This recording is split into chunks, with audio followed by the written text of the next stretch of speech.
them. Okay, I'm starting right now. 5, 4, 3. Good evening, everyone, and welcome to another regular session of the West Ada School Board. At this time, we'll go into our Pledge of Allegiance. If you would please mute your phone, we'll go back. We'll take about 30 seconds, say the Pledge of Allegiance to ourselves or in private, and then come back to the meeting within about 30 seconds.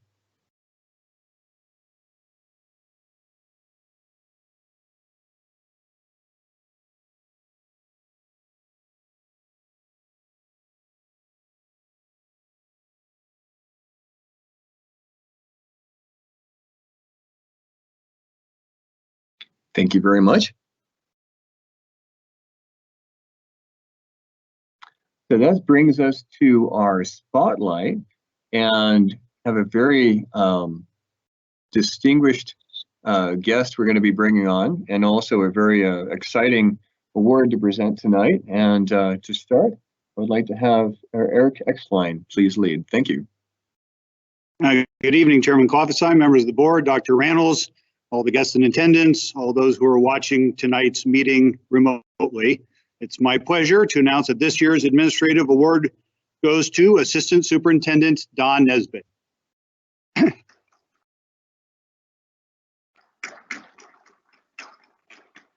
Now, before I begin, I need to explain that this is pieced together from various stories that Don has told me over time. So I hope I have mostly the timelines and dates correct. So here we go. Don's tenure with the West Ada School District began when he first appeared at the doors of Star Elementary. In those days, Don family ran a cattle operation along the freeway just west of Star at the intersection of Straight Street and what is called the Central Valley Expressway, the highway to nowhere, as I call it, but it actually runs through his childhood ranch. Here at the young age of 6 or so, Don first learned to drive a D6 diesel cat and other heavy farm equipment, something that he's proud of to this day. His many adventures on the ranch included a close encounter with a mountain lion and having his life saved from a rampaging bull by his cow dog. In one story, which I have no doubt is true, his dad gave him the assignment to plant a whole bunch of fence posts. His dad left him to the task. I would imagine thinking Don might have a dozen set in place upon his return. Instead, Don took the cat and cut a trench deep enough to bury the posts, set them in place, and backfilled the trench with the cat. Upon his dad's return, the job was done, I assume to his amazement. Don went on to darken the halls at Little Scott Middle School and ultimately graduated from Meridian High. After graduating from the University of Idaho with a degree in agriculture, I will skip the stories about his time in farmhouse U of I fraternity, which are really funny though.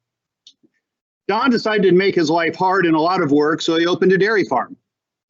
Then, as fate sadly had it, he inherited operating his father's cattle operation along with his dairy operation. One thing I can tell you I know for sure about Don, he knows how to work really, really hard. Don's changed course and went back to school to become a teacher. During his time in college, he majored in math and successfully completed Calculus 1, 2, and 3 in the same semester, a feat that I have never heard matched by anyone. Another thing I can tell you about Don is, despite his unassuming nature, he is actually really, really smart. After graduation, Don got a teaching job at his alma mater, Meridian High. There he later became vice principal and then the school's principal. In that role, Don transformed the culture and focus of the school, using data and professional learning communities to drive the school's increase in student achievement. While Don has probably had the largest impact on the school, the Nesbitts are a huge part of the history of Meridian High as well. If you look closely or carefully at the mural that is visible from the school's library, you will see several pictures of the many Nesbitts who have passed through the school's halls. Next fall, his daughter Molly, a graduate of Meridian High herself, will continue the tradition as she starts as a teacher at the school. I have had the pleasure of spending lots of time with the Nesbitt family, in particular on rafting trips each summer and around the state. They are a family of deep faith and moral conviction and are a great company to hang out with because of their collective kindness and good nature. So another thing I can tell you about Don is that the 10 Commandments are not the 10 suggestions. In a practical sense, what this means is when he tells you something, he's always telling you the truth, without fail, every time, unless he's trying to prank you.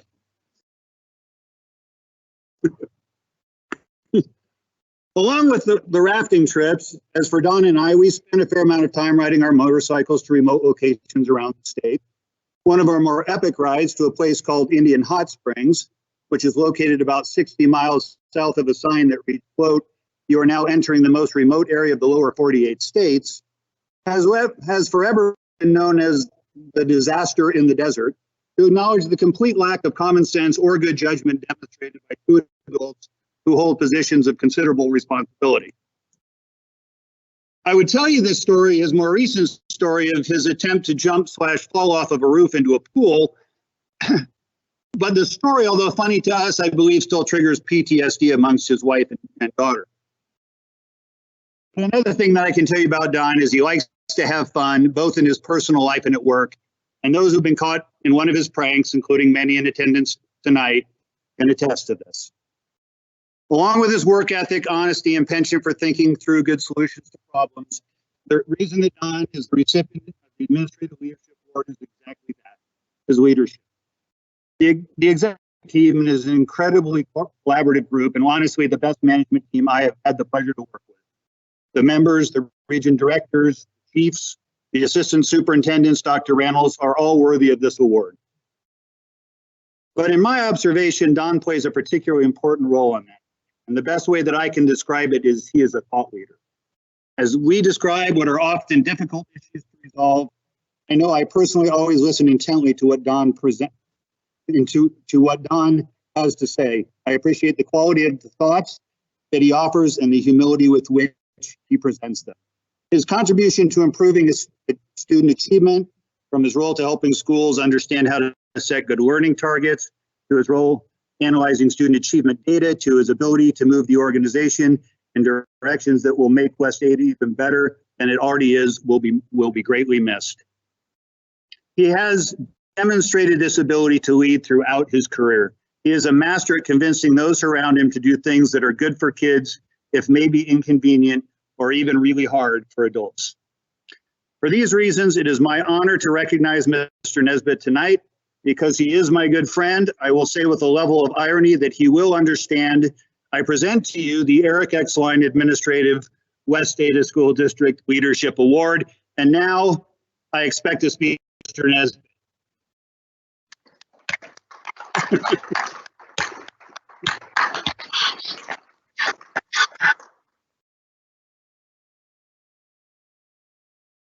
There's the award. Here's Don. First of all, thank you very much. Can I get one that doesn't have your name on it? No. You know, there's a reason I don't have any of the awards I've received on my office wall, and that is because whenever you get an award like this, it's because of so many other people. So I'm going to need something bigger, because when I cut this up, it's going to have to go to a lot of people. But I'm honored, and thank you.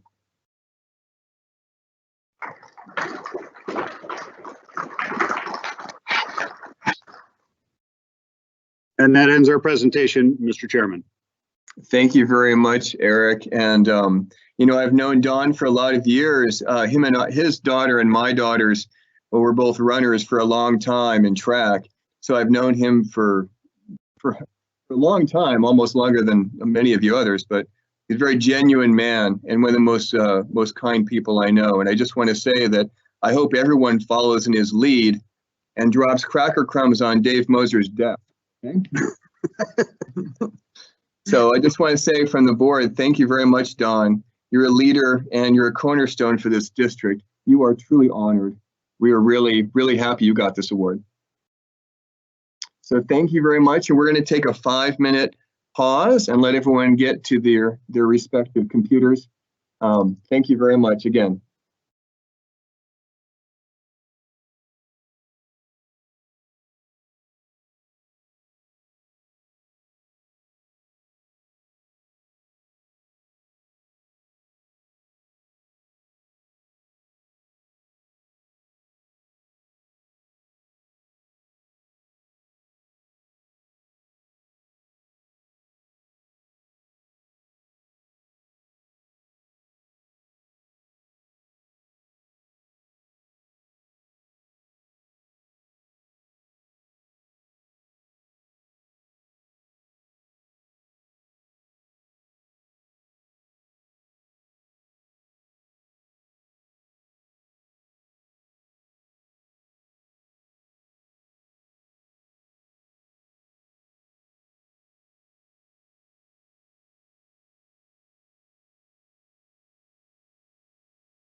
For those who just joined via phone, we are in a quick break. We will reconvene in just a few moments. Thank you.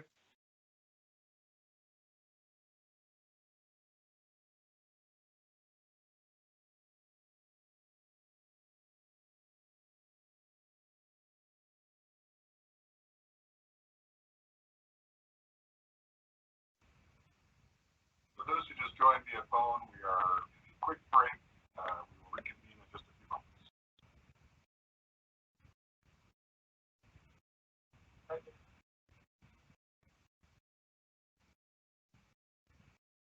If you've just joined via phone, we are currently on a quick break. We will reconvene in just a moment.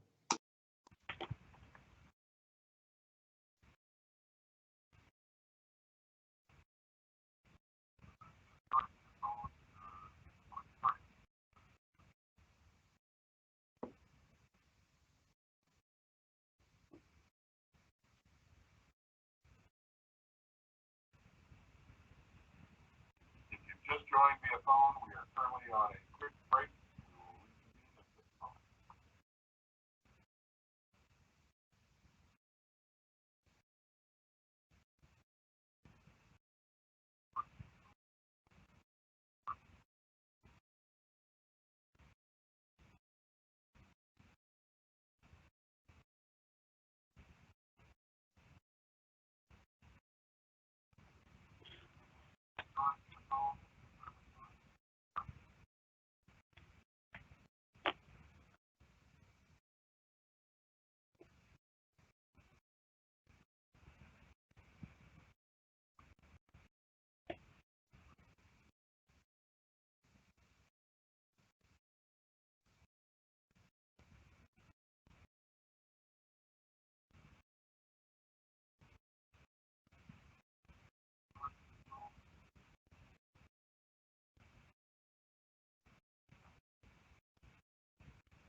I think the public side. For those of you who have just joined us, we're currently in a quick break and we'll be reconvening in just a moment.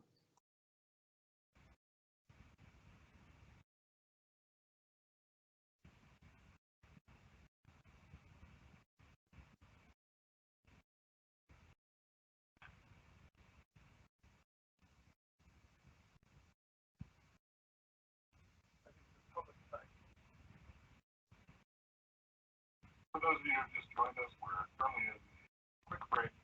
We'll be reconvening in just a moment.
Mr. Chairman?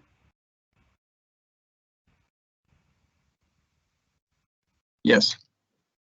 This is Bob McQuaid. I tried signing into Teams and I wasn't getting any video at all. It had asked for a password, which I don't have. So I was just going to do this over the telephone if that works. Sherry, are you online? I don't believe she is yet, Chairman. I can try, Mr. McQuaid, to send you another request via email. See if that will go through. Okay. Just a moment. Thank you, Troy. Oh, okay.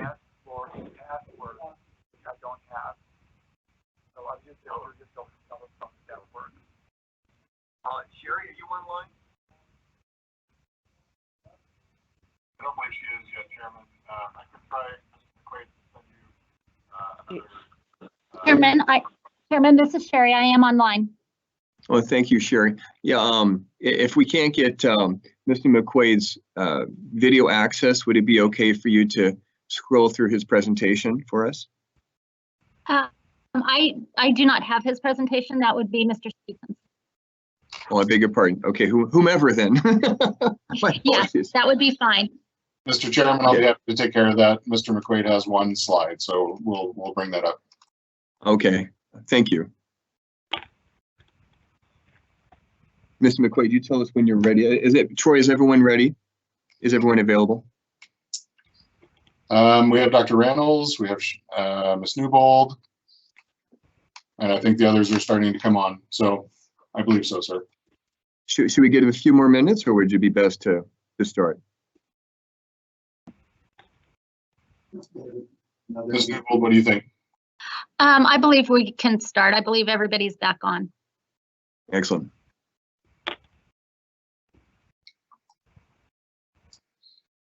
Mr. McQuaid, I have tried to send you a link again via email, and it is not going through for some reason. I apologize for that. So if you would like to speak through your phone and listen through your phone, that might be the best way to do it at this point. I have the slide that I can put up on the screen for everyone else to be able to see that you provided for us earlier. Okay, well, that would work for me. Excellent. So, Ms. McQuaid, are you ready? I am, yes. Thank you very much. So this brings us back into session. It is now 6:20, and the West Ada School Board is back in session. For the rest of our spotlight, we have Mr. McQuaid, who's the assessor for Ada County, and he's going to be giving us an assessment update. So, Mr. McQuaid, you have the floor. Thank you, Mr. Chairman. I'm going to set my timer here. I just want to keep it at 10 minutes.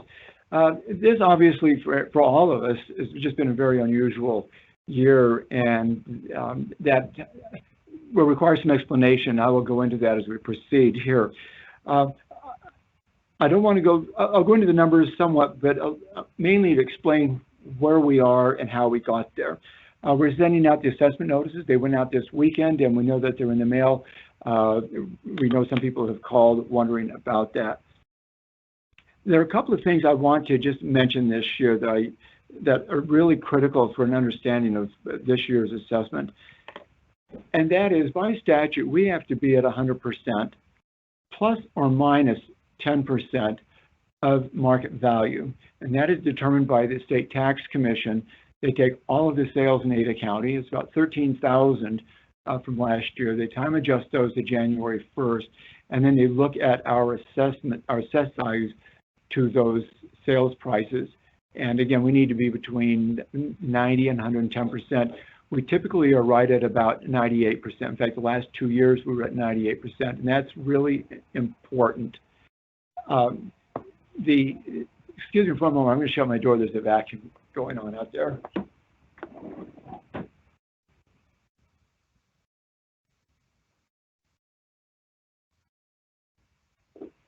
The second thing I want to point out that the values are January 1st of this year, and they reflected what happened in the market last year, not this year. But we all know that a lot has happened since March. And those events are certainly going to impact the real estate market in 2001. Well, this year, 2020, and it'll show up in the 2001 assessment. Just to go over the numbers, just very briefly, the total market value in West Ada, as you can see on the sheet there, is about $35 billion. That's up over 8% over last year's $33 billion. That's the market value, not what would be levied against. But to figure out a potential levy amount, you would subtract the homeowner's exemption, which is $6.5 billion. Outstanding exemptions, $35 million, and then operating property, you would add that back in. Operating property is property owned by utilities, lines for the power companies, railroad tracks for railroad companies, gas pipelines, and those are performed by the State Tax Commission. We won't have those values until August, but if you put that back in, that gives us a potential taxable value of $29 billion. That's about a 10% increase. Probably the most important part of the discussion has to do with the residential appraisal this year. Market value is, this is not taxable value, but market value is just about $29 billion, about $30 billion. It's an increase of over 8% from $27.5 billion. Now we're going to get into probably the most important part of this discussion today, and that is our median increase is about 5.5%. About 5% in Meridian is just a little bit under 5%. MLS reported a 10% increase for 2019. So typically, you would expect our value to reflect that 10%. Well, in March, as the economy was quickly coming to a grinding halt, I got a call from someone, and they had said, "Bob, what are you going to do with values this year?" And I said, "Well, MLS is 10%. And they said, "If you increase values by 10%, you're going to have a firestorm. Can't you do it at freeze values at the 2019 level?"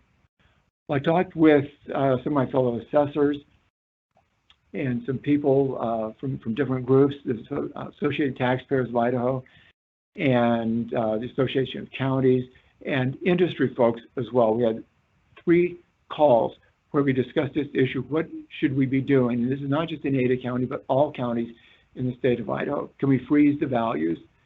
And after a couple of discussions and checking with the governor's office, no one really knew how can we just freeze them. Statute says we have to be at market value every year, plus or minus 10%. Some counties would have clearly been out of compliance had they used last year's value. So it's what we decided to do in the end, since we couldn't freeze the values at the 2017 level. My office, we decided to not be as aggressive with our values as we would typically be. Other assessors could not do that. They were down close to 90%. Had they not raised it up to whatever the value increase was, their 10%, 5, whatever, they would be out of compliance. But going back to my initial comment, where we are at about 98% level on the ratio of single-family residences, we decided we would take about 4% off or 5% off of the single-family residential values, which brings us in at about 94%. And so that I just say that to explain the reason why we have about a 5% market value increase this year, as opposed to the MLS value. Again, we are not supposed to take into consideration anything that happened after January 1st. The IRS, you're not supposed to file your tax reports after April 15th. Federal and state. We saw a lot of things changing very rapidly under our feet, and of course now we're months out from that, and we have, I think, perhaps somewhat clear vision. But if you go back to March and April, when we were making these decisions, I feel it was really the right decision. You know, today there are 36 million people unemployed in this country. And so that's what drove our decision to assess the values at about 94% this year. Any questions, Mr. Chairman, regarding that? Thank you very much, Mr. McQuaid. Trustees, do you have any questions for Mr. McQuaid? There are a couple of other things I would just like to go over if I could before my time. I've got about 3 more minutes by my watch, if that would work for you. Absolutely. My apologies. Please go ahead. Okay. One thing that we're hoping that, well, not, that's a bad way of putting it. If the market slows down somewhat this year, and the first quarter was a very strong quarter. The first quarter, single-family residential value was up 16%. At the end of April, it was up 13%, so it's very strong. But we're seeing some indications that the market is going to be weakening. And I say this because perhaps what will happen this next year, if the market goes down, and we could catch it on the way back up, so maybe we wouldn't have to have a dramatic increase next year, that maybe there would be some stability in values. That remains to be seen, of course, because no one really knows what's going on and what the real estate market will be.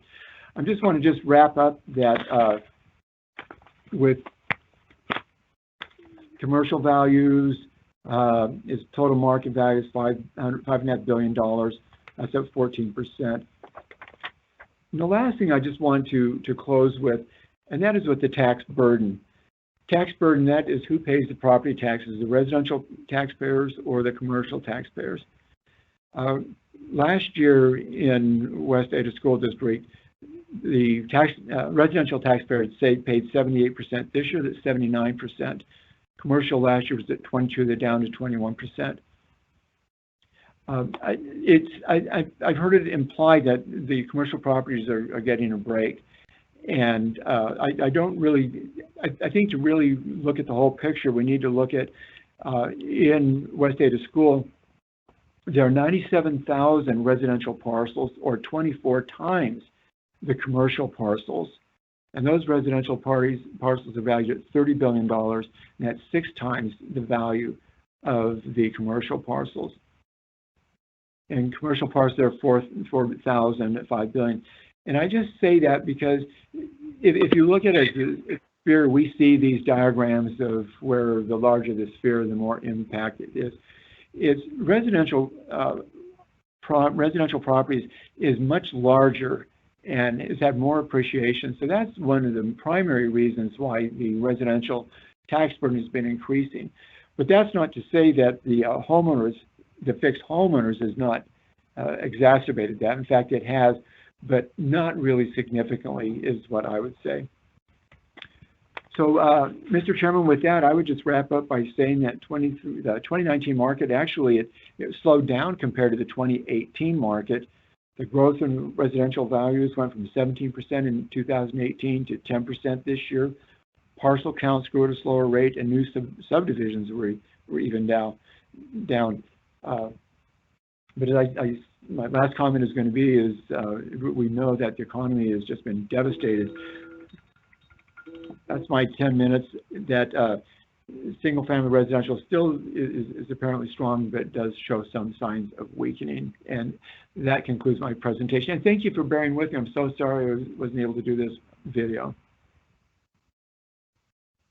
You're very fine. Absolutely not a problem. I truly appreciate your presentation. Would you have a few minutes for questions? Is that okay? Mr. Chairman, yes. Absolutely, great. Trustees, do you have any questions for Mr. McQuaid? Mr. Chairman, Trustee Smiley. Trustee Smiley. Mr. Chairman and Mr. McQuaid, one question as far as the individual breakdown. Do you have numbers that differentiate between Boise School District and West Ada School District? I guess if you really wanted to get picky, we could also include CUNA, but Boise and West Ada, do you see any differences in dynamics from the breakdown, the growth within the central part of Boise or within the West Ada district, which includes about 20% of the west end of Boise? Do you see any differences there in the trends? Mr. Chairman, I've got my report here for Boise School. It's pretty much the same, but Meridian is actually more robust. I'm just quickly looking through here.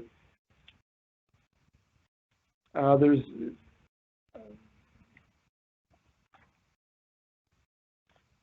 just going through here. Not really that much. It's the market value, the total market value for Boise School is 33 billion. Yours is 35 billion. Yours is up 8%. Boise School was up 7.5%. So in a way, they're fairly comparable. And I could get those numbers, that sheet you were looking at, that spreadsheet, I could get the copy of that for Boise School over to you, Trustee Smiley, if that would help. That would be good for, for the breakdown of commercial versus residential and so forth, because it's significant, as very similar valuations, but yet we have about, 26,000 students as opposed to 40,000 students. So it's quite significant with numbers of students. Yes, it would be best for me to get that spreadsheet over to you, and then I could give you a call if you wanted to discuss that. I'd love that. It would just be very informative to see those numbers broken down. Thank you. Any other trustees have questions?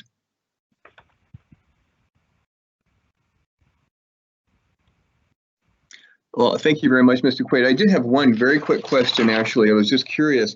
You were saying that you assessed this year at 94% of valuation. Is that was that a decision you made back last year, or was that more recent decision?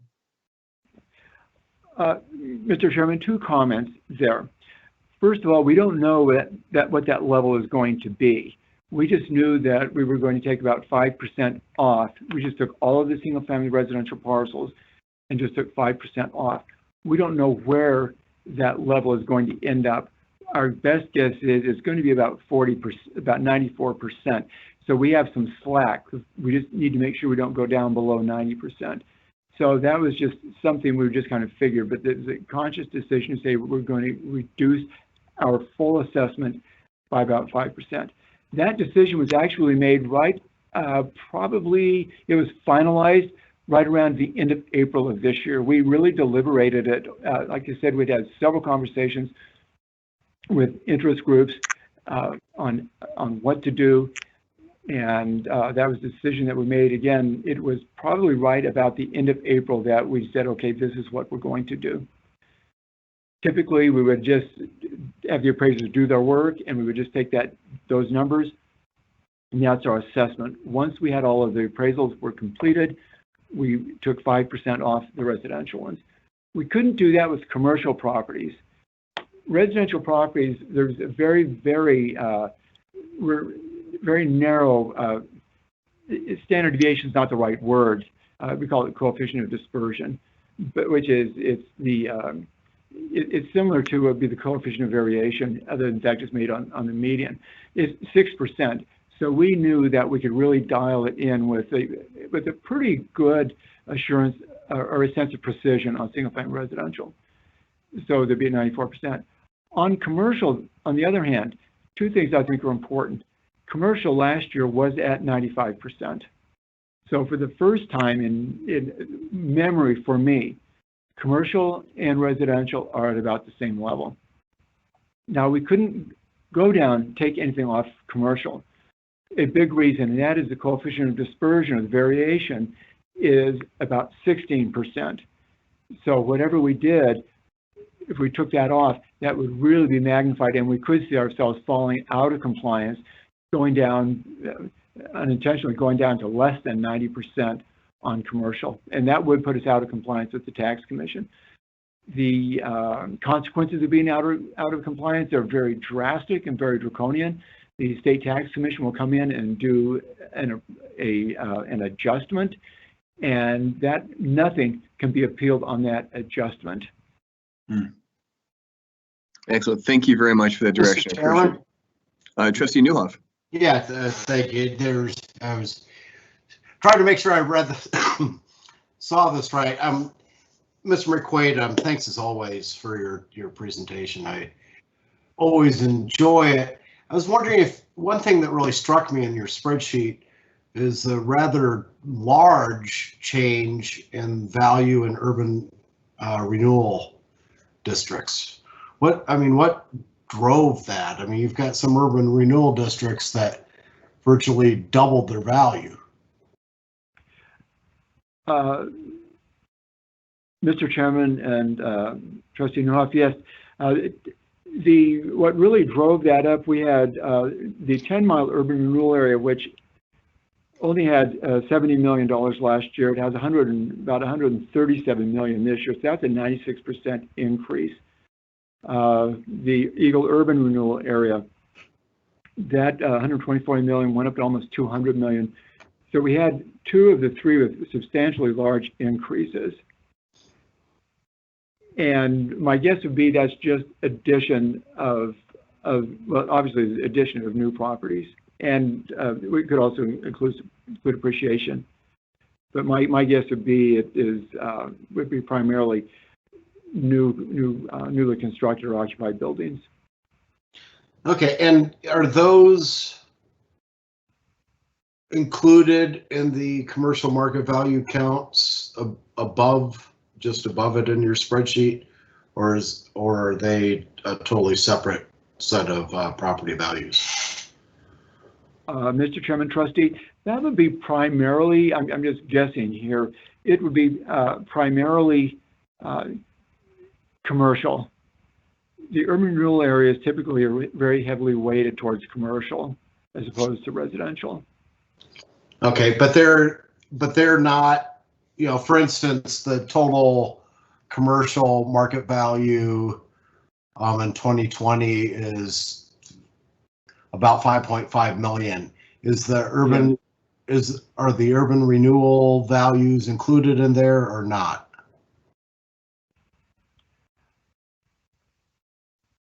Mr. Chairman, Trustee, that I don't know for sure.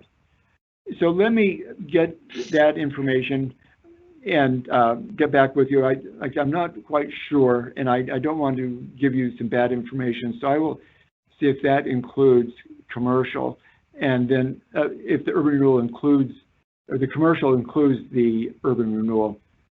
Okay, I appreciate that. Thank you, Mr. McQuaid. Yes. Any other trustees?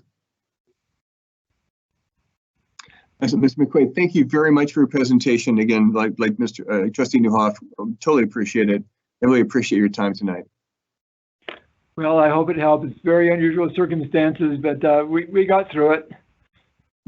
Absolutely unusual. Yes, we did. Thank you so much. My pleasure. We'll see you next year. Absolutely. Looking forward to it. Thank you. Good night. Good night. So that then brings us to item B, which would be our consent agenda. To begin, Clerk Newbold, do you have any updates or changes to the agenda? Chairman, trustees, I do have a few updates, and I sent those all to you as additional information via email, and I will attach that for patrons. I also have some information on consent item number 4, Centennial High School head swim coach, that has been recommended to have Laura Williams be appointed for that. And item number 5, Eagle High was unable to complete their interviews, and we would request that item number 5 be pulled from the agenda. Thank you. Thank you very much. So trustees, do you have any changes or amendments? And I would appreciate if someone would also mention item number 5 for pulling that from the agenda, or pulling that from the consent agenda. Mr. Chairman, this is Trustee Neuhoff. Trustee Neuhoff. I move that we table item 5 for time certain. Thank you very much for that motion. Is there a second? Mr. Chairman, I second. Trustee Smiley with a second. Thank you very much. Is there any discussion? None. All those in favor, please say aye. Aye. Aye. Aye. And Chairman is aye as well. Thank you very much for that motion, and it passes unanimously. Is there any other changes or amendments? Or Mr. changes? Chairman, I Yes. would move that we move items 7, 12, and 13 to the discussion and action agenda. On the discussion agenda, that'd be moved to items 9, 10, and 11 respectively, and on the action agenda, that'd be moved to 6, 7, and 8 respectively. So you're asking as one full motion for all three? Yes, it's just Okay. easier. Okay. Trustees, Trustee Johnson with the motion to pull items 7, 12, and 13 to the discussion and action portion. Is there a second? Second. Trustee Ozuna with the second. All those in favor, please say aye. Aye. Aye. Aye. Aye. Chairman is aye as well, so it passes. So that now becomes, so 7 will be number 9. In discussion, 8 will be number 12. And discussion number 9 is 13.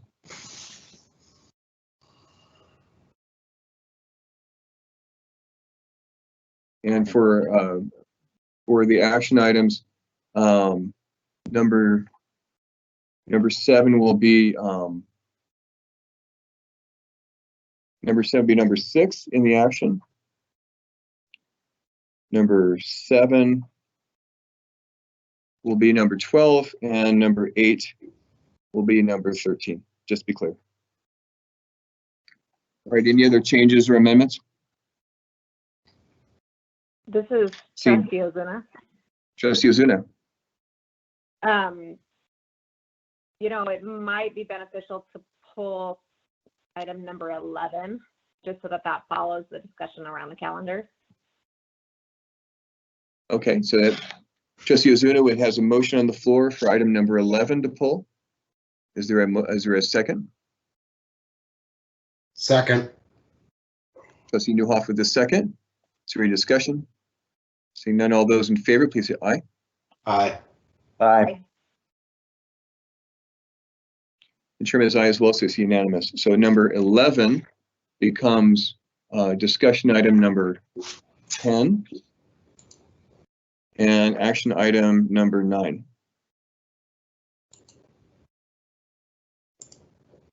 Any other changes?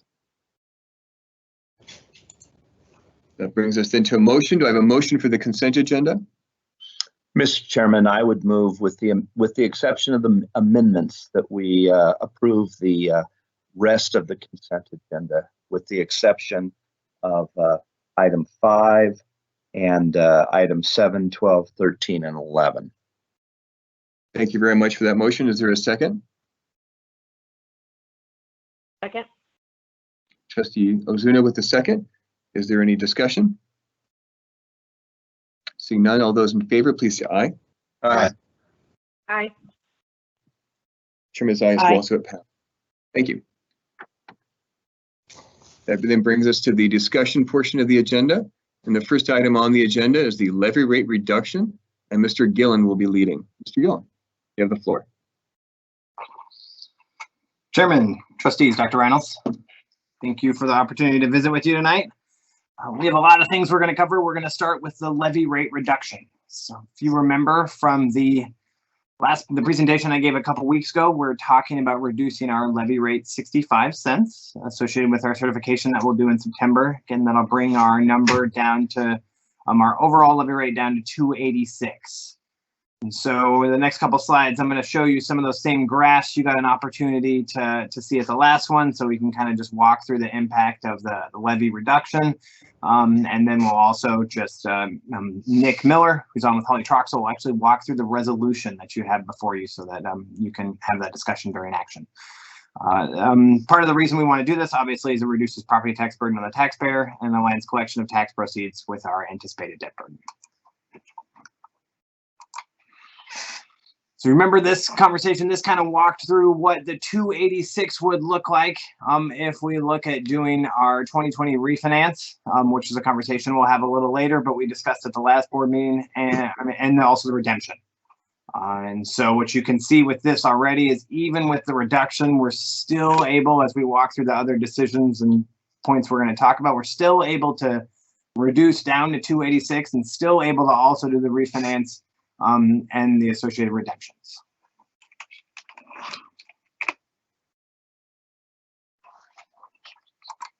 Oh.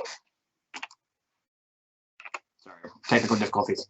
And then next on the list, you're going to see the slide that basically looks at the 286. And as we kind of look at the impact of that, we also wanted to make sure that we embedded in that process a look at what our capital plan would look like as we look out years out. So again, this is obviously, as we know, our capital plan is always kind of subject to change.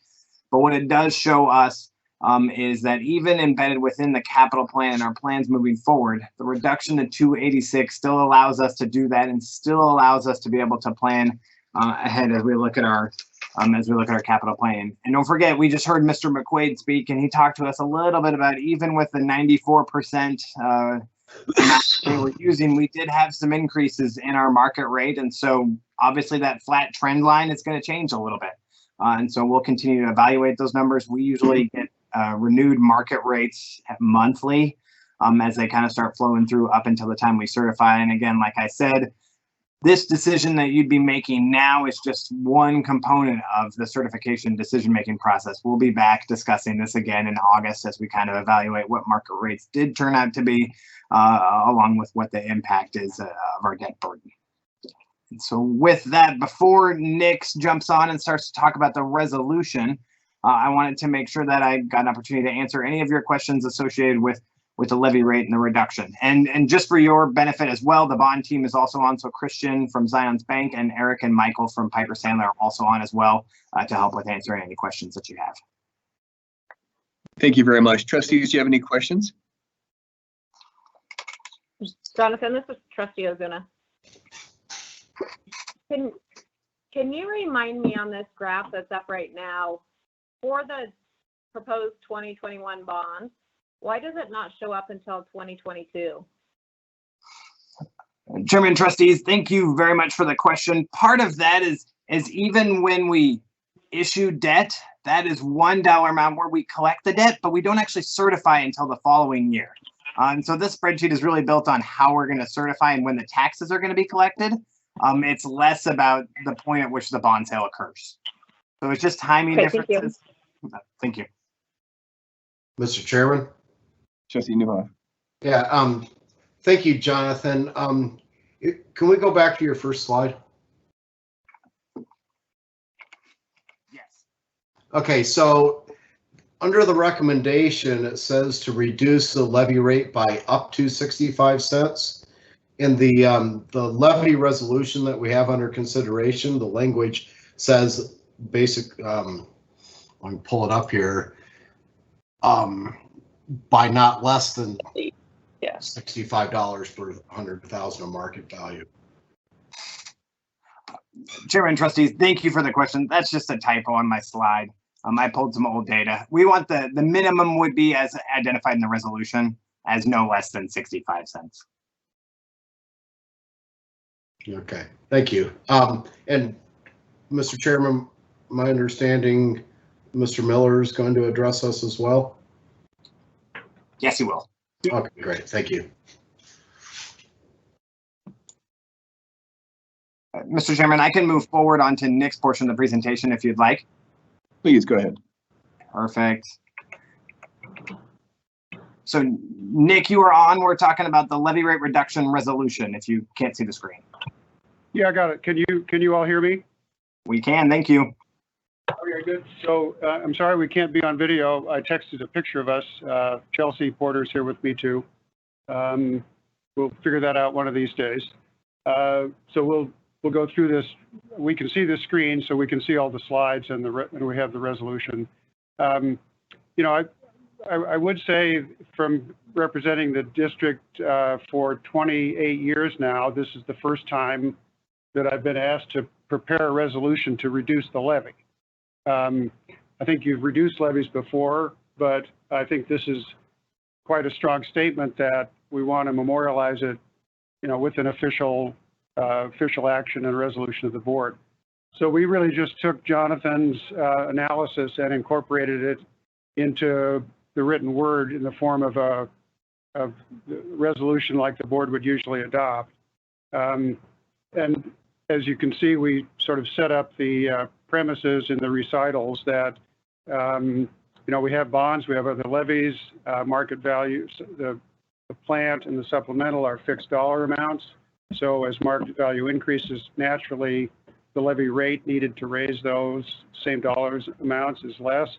And we've reduced our bond burden over the course of time. So the same effect occurs that a lower levy rate is all that's needed in order to collect the amounts needed to pay the bonds that we have outstanding. So we feel like we've set the stage to the extent that the board wants a public record of its background and intentions. We feel like we've incorporated that into the recitals.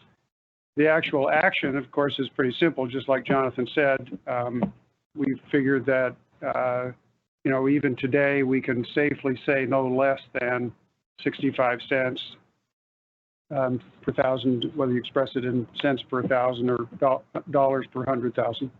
And then we did, as Jonathan just pointed out, this is, like I say, a strong statement by the board right now, but really until August, we won't make a final decision. And I don't know whether you want to come back to the board, Jonathan, with an actual decision, but we have gotten into this, habit of delegating some limits, like we do in bond delegations or bond resolutions, which you'll see in a few minutes. So we thought we would just provide that, when all the numbers are known, management will certify the levies of, because obviously it's going to be a combination of plant, bond, and supplemental. You'll fix the relevant levy rates depending on the analysis of the market value numbers in August. So I think that really explains the resolution. It, like as I said, it implements essentially the presentation that Jonathan just made about the analysis of the way the district levy rate can be reduced and yet still meet the district's needs.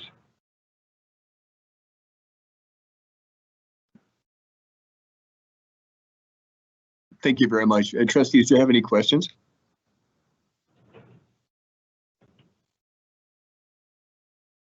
I guess not, but thank you. Pleasure, of course.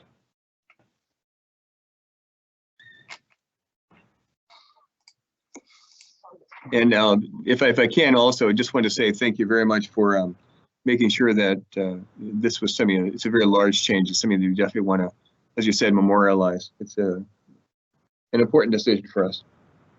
Jonathan, would you like to go on to item number 2, or is that where we're moving towards, or are we just going to look at the language? Chairman and trustees, thank you. We'll move right along to the bond planning portion of the presentation, where we'll talk again about our refinance and redemptions options. And so Nick is going to be prepared to kind of start walking through.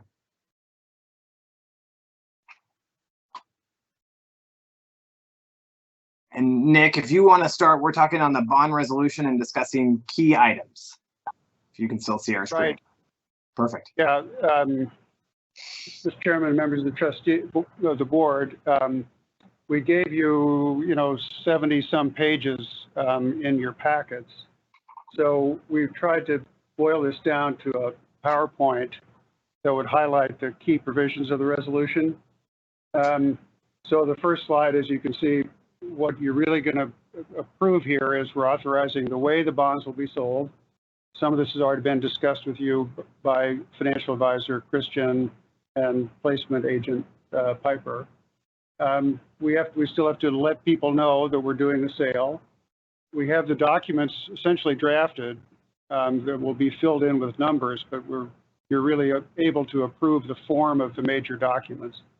And I don't know, Jonathan, you're going to have Eric come on and describe how the bidding will take place, but as we would do with any other bond issue, we delegate the final pricing to management.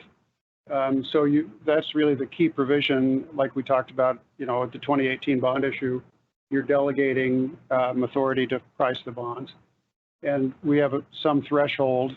I think we'll be well under that, but it is nonetheless a, kind of a ceiling, or it's a, hey, if that's the rate, the best rate you can get, something's really the matter, and you should come back to the board. So I can go to the next slide, Jonathan.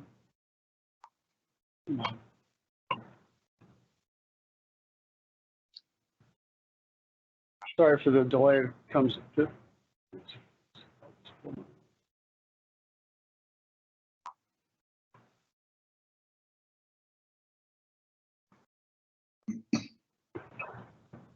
Did you move the slide, Jonathan? I did, Nick. You're on the bond resolution and definitions.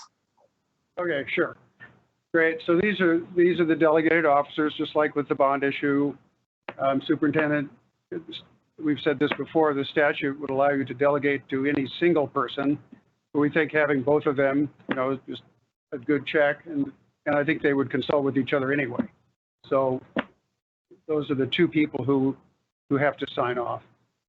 And as I will discuss this placement agent concept in a second. Next slide, Nick. Yes, please. Perfect. It is queued up for you. It might have a smidge of a delay on your end. Yes.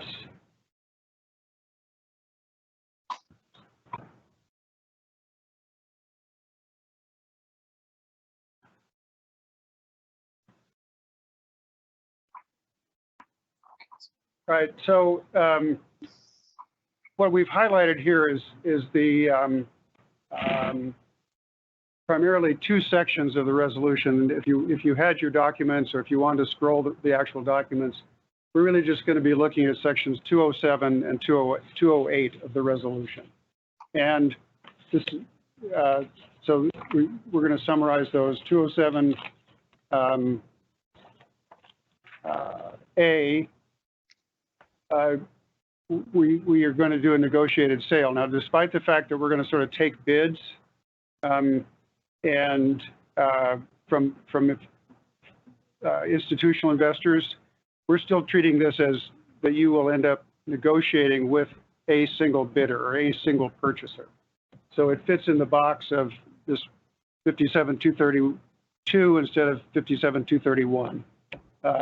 And we can have Christian and Eric chime in over the merits of why we're recommending this method of sale. And the district has engaged Piper. Piper's obviously has been the district's underwriter since longer than I've been the bond counsel, and facilitates the bidding on the bonds. So we'll go to the next slide. And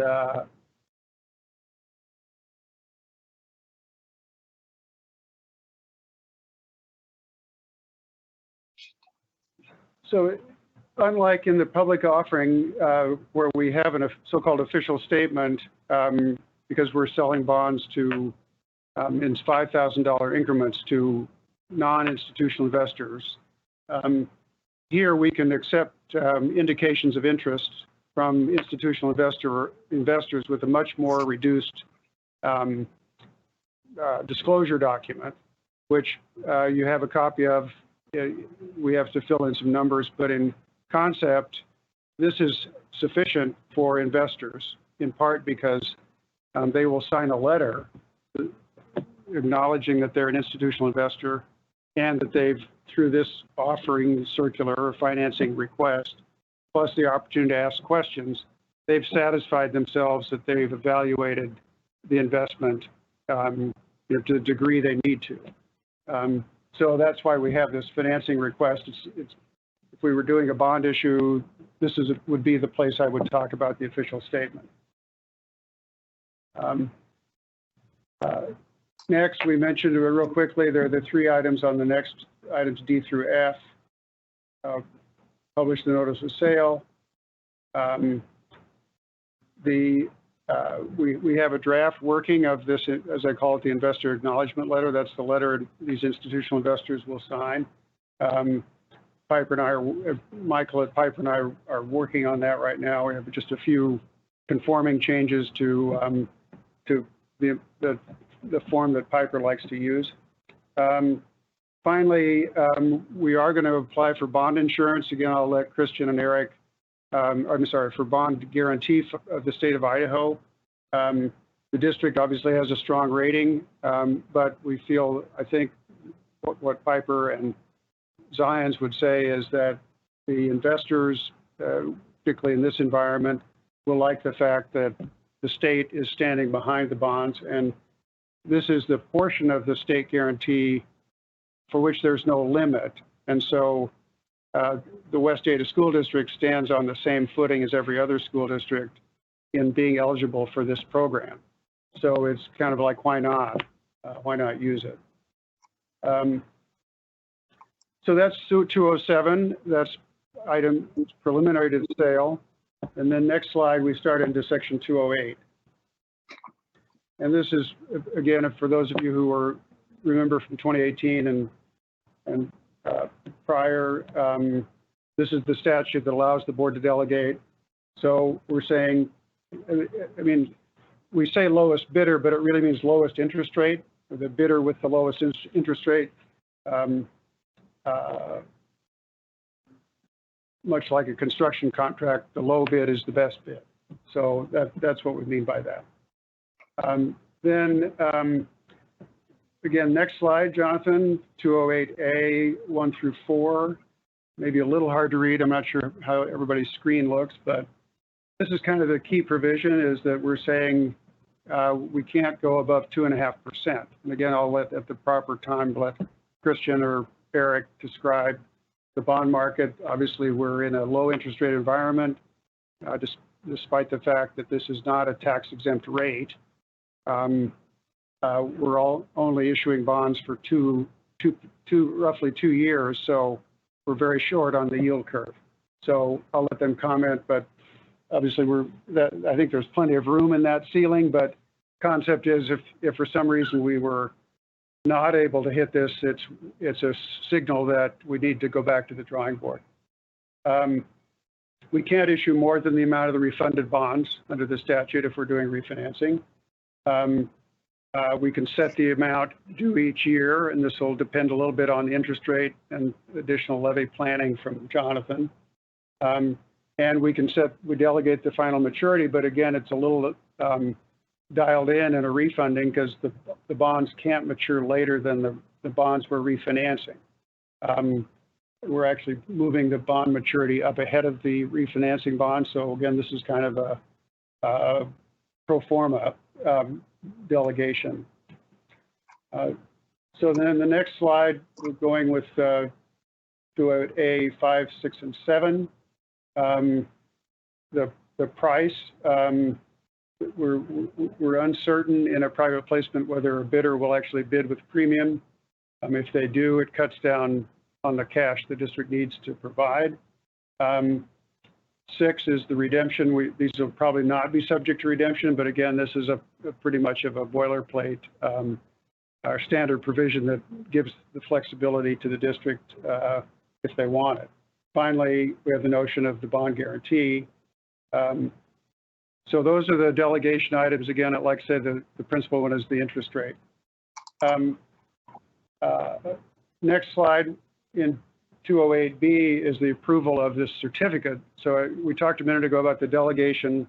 So on the day we actually sell the bonds to this bidder, Jonathan and Mary Ann will sign the certificate saying, right, we sold the bonds pursuant to the delegation and all the criteria that were specified were met. So that's in your documents. I don't think I'm going to spend that much more time on it. Finally, 2 more slides. The next one is section 212. We enter into an escrow agreement with U.S. Bank. We sell the bonds, take the proceeds, put it in an escrow, and the escrow sits there until the bonds that we're refinancing actually are due to be paid, next year and the year after. So this enables us to say they are off the books. In other words, if we have to report what our outstanding debt is, because we've created this irrevocable escrow, they're no longer counted as outstanding debt, which helps us for certifying our levies. Finally, I always point out every resolution, we do promise to collect the amount of taxes necessary to pay the bonds. So that's pretty quick, Jonathan, to go through the resolution. Happy to answer questions, or maybe you want, comment from the finance team. Chairman and trustees, I think at this point we'll stand for any questions you have, and then we can kind of send those around as they come. Thank you very much, Mr. Gillen. Trustees, do you have any questions for Jonathan or Nick?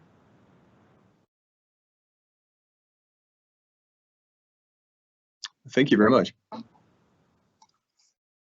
right, Chairman and trustees, now we'll move on to the documents associated, with the bond redemption. So I'm going to click through a couple slides, and Nick will be ready for you to go on bond redemption resolution. Right, I think Jonathan's previewed this with you a little bit before from the financial standpoint, which is that, another way to get funds out of the bond fund, besides contributing them to a refunding, is to look at whether bonds have reached a point where they can be refinanced or paid off early. Again, good news, you're going to save money because you're paying debt off early. You're going to move money out of the bond fund, so it's a good use of the money. And we have, fortunately, some bonds issued in 2010 that have now reached their so-called call date. So these are 2010 bonds. They can be redeemed anytime after July 30. We have the funds, and I say we're taking advantage of the call provision. There's no premium, and it's not like the preceding example where we have to escrow money to sit there and probably earn less than we're paying until some future call date. These bonds are currently callable, and the old saying is, every day you don't call callable bonds, you don't save money. So it's one of the easier sells, I think, to any board, provided you have money in the bond fund to do it. And so this is I don't know, Jonathan, you might want to comment on how you arrived at the dollar amount. But again, this is a pretty simple resolution. We set up the premises for it in the recitals, and then we specify that the delegated officers will issue the call for redemption. We have to send a notice out, prepare that notice. All that will just happen mechanically. So again, literally a one-page resolution, but a good outcome.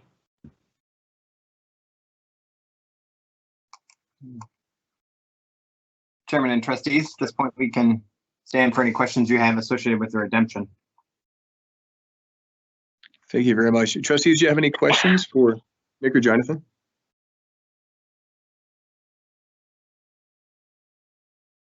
I guess not, but thank you very much. It's actually very clear. I do want to say this.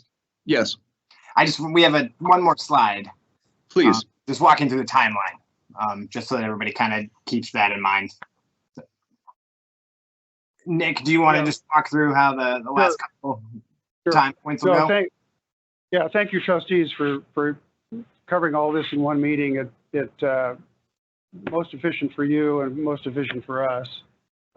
So with this authorization, we will distribute the request for institutional investors to submit their interest rate bids.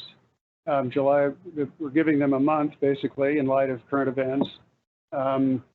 Bids are due July 1. That gives us about 3 weeks to develop the final documents with them. And then the redemption essentially is on a parallel, although kind of unrelated, but parallel track, that all of which will occur. So we will know by August 1 what our debt profile is, in other words, for that certification. In other words, we will have taken the 6 million out of the bond fund, so that's gone. Paid off bonds early. We will have refinanced the 2012 bonds, so we have moved debt service into 2021 and 2022. So, which if we didn't do, we might have to reduce the levy rate further, which we, judgment call about doing that. So that's why this timing is the way it is, so that very comfortably by August 1, well before the end of August, when all this, final work needs to be done to certify the levy, will be done. We'll be ready to do that with all the facts known. So again, very, very appreciative of having the board take the time with this and, sort of set this all in motion.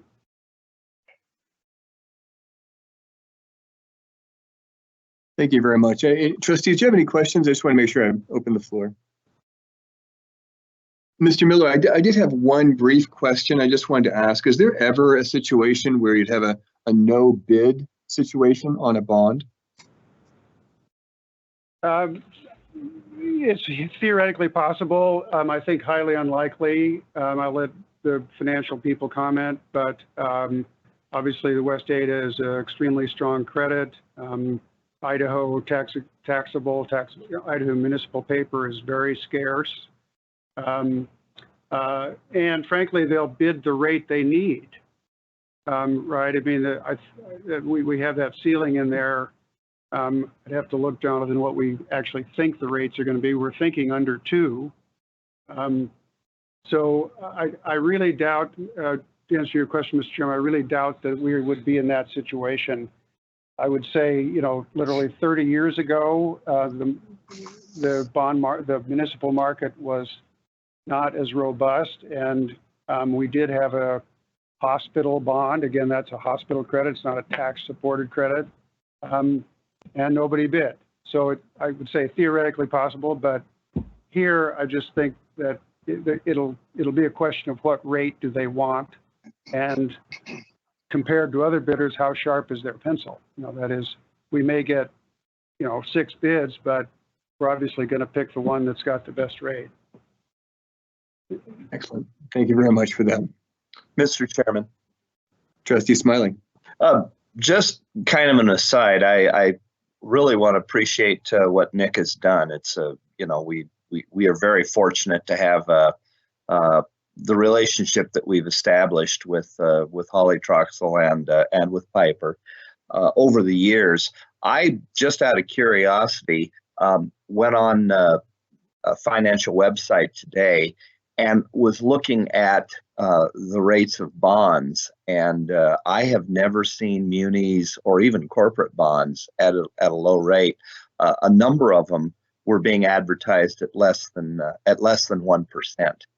When I just went and looked today. Now, obviously, a preferred bond like this, might have a slightly different rate, but I was amazed that you could barely find a bond that was 2%. Most of them were lower. Right, Mr. Chairman, Trustee Smiley, I'm sure that's right. Even at the, as we say, taxable, and the more in the weeds maybe than you want to get, but these bonds were themselves a refunding, and you can't refund bonds more than once. And after 2017 tax bill, you cannot advance refund bonds at all. And so that's why we at a tax exempt rate. So the federal tax law is making us use a taxable rate, but the differential isn't going to be that great. The 10-year treasury is at 0.8. Obviously, as you're observing, tax exempt or taxable rates are quite low.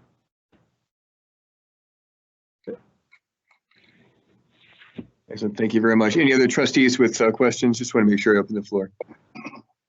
Excellent. Mr. Miller, thank you very much. I definitely from the board, I want to say thank you very much to Holly Troxel and Piper Sandler for helping us guide us through. Appreciate it so much.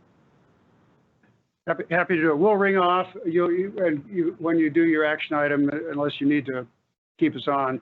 and then we'll work with Jonathan. Would like to get signatures on these. The redemption resolution, we need to get to the, bond trustee, and I think the bidders probably want to see that the board has adopted the bond resolution. But we'll get signature pages to the chair and the clerk. Wonderful. Thank you very much. We're looking forward to it. Thank you. Mr. Gillen, would you like to start on number 3? Chairman and trustees, thank you. So the goal tonight is to give you a budget update. So many of you have experience with what will be the June 9th board meeting, where we spend a lot of time talking about the budget. And so that meeting's very extensive. Instead, what I kind of wanted to do here was maybe not get as extensive, but still give you an update in particular, since we've had to publish or will have to publish a couple of options in the paper. Under Idaho code, we're required to publish before the June 9th budget hearing. And so those will actually be in the Statesman on Friday. You'll see our summary budget transactions. So what I wanted to do was kind of educate you on at least what the budget is looking like now. I was going to give you an update on some general fund impacts. We're going to talk about special revenue funds, which are really state funding, and some federal dollars. We're going to talk about some other federal funds outside of what we receive in state funding, including a little bit of information on that stimulus bill that everybody hears a lot about. And then we'll talk at a high level about the supplemental levy and the potential impacts if that were to not move forward. So our budget assumptions. When we looked at our budget, we decided to assume that enrollment would stay flat. And so that means we're not anticipating any growth in students. We did assume, essentially, I have the ability now to do a 3-year look back of ADA. So our data team has done some fantastic work looking at just what our ADA is. We now have some really, really good tools that I'm going to talk about June 9th and kind of share with you a little bit about how they work and how we're going to use it going forward as part of our budget process. But I was able to take a look at some of that data and was able to analyze that, and I adjusted slightly what our ADA is, and by slightly, it led to a 2 support unit reduction on 1,940 support units overall. So that's percentage points. And so, but it was revised down slightly based on that. Our focus really in this budget was on maintaining current staffing, and so really looking at how we're going to manage the financial environment that we're in, manage the situation we have, and manage, as it says further on, right, a 5% holdback. So we'll talk a little bit about that impact and how it is that we're going to pay for those dollars associated with the holdback. And so first things, we're going to talk about general fund, right? We're going to talk about salary-based apportionment, other general fund revenues. We're going to talk a little bit about new expenditures, some new items, right? We're going to talk about expense reductions in the general fund, and then we're going to talk about the fund balance deficit, because that's going to change a little bit this year, and I want to walk you through why the change. It'll kind of come full circle with a lot of the conversations we've been having, even when we were talking about revenues for this year, 1920, and the 1% holdback. So salary-based apportionment, the state, as part of their way to help handle the 5% holdback, they essentially removed or didn't add to the salary-based apportionment that we received for administration and classified. So they didn't take anything away from what we currently receive, but they didn't add to. So on average, we've been receiving, at least since I've been here, 3% increases on the base factor, and they chose to pull that back as part of helping to save the 5%.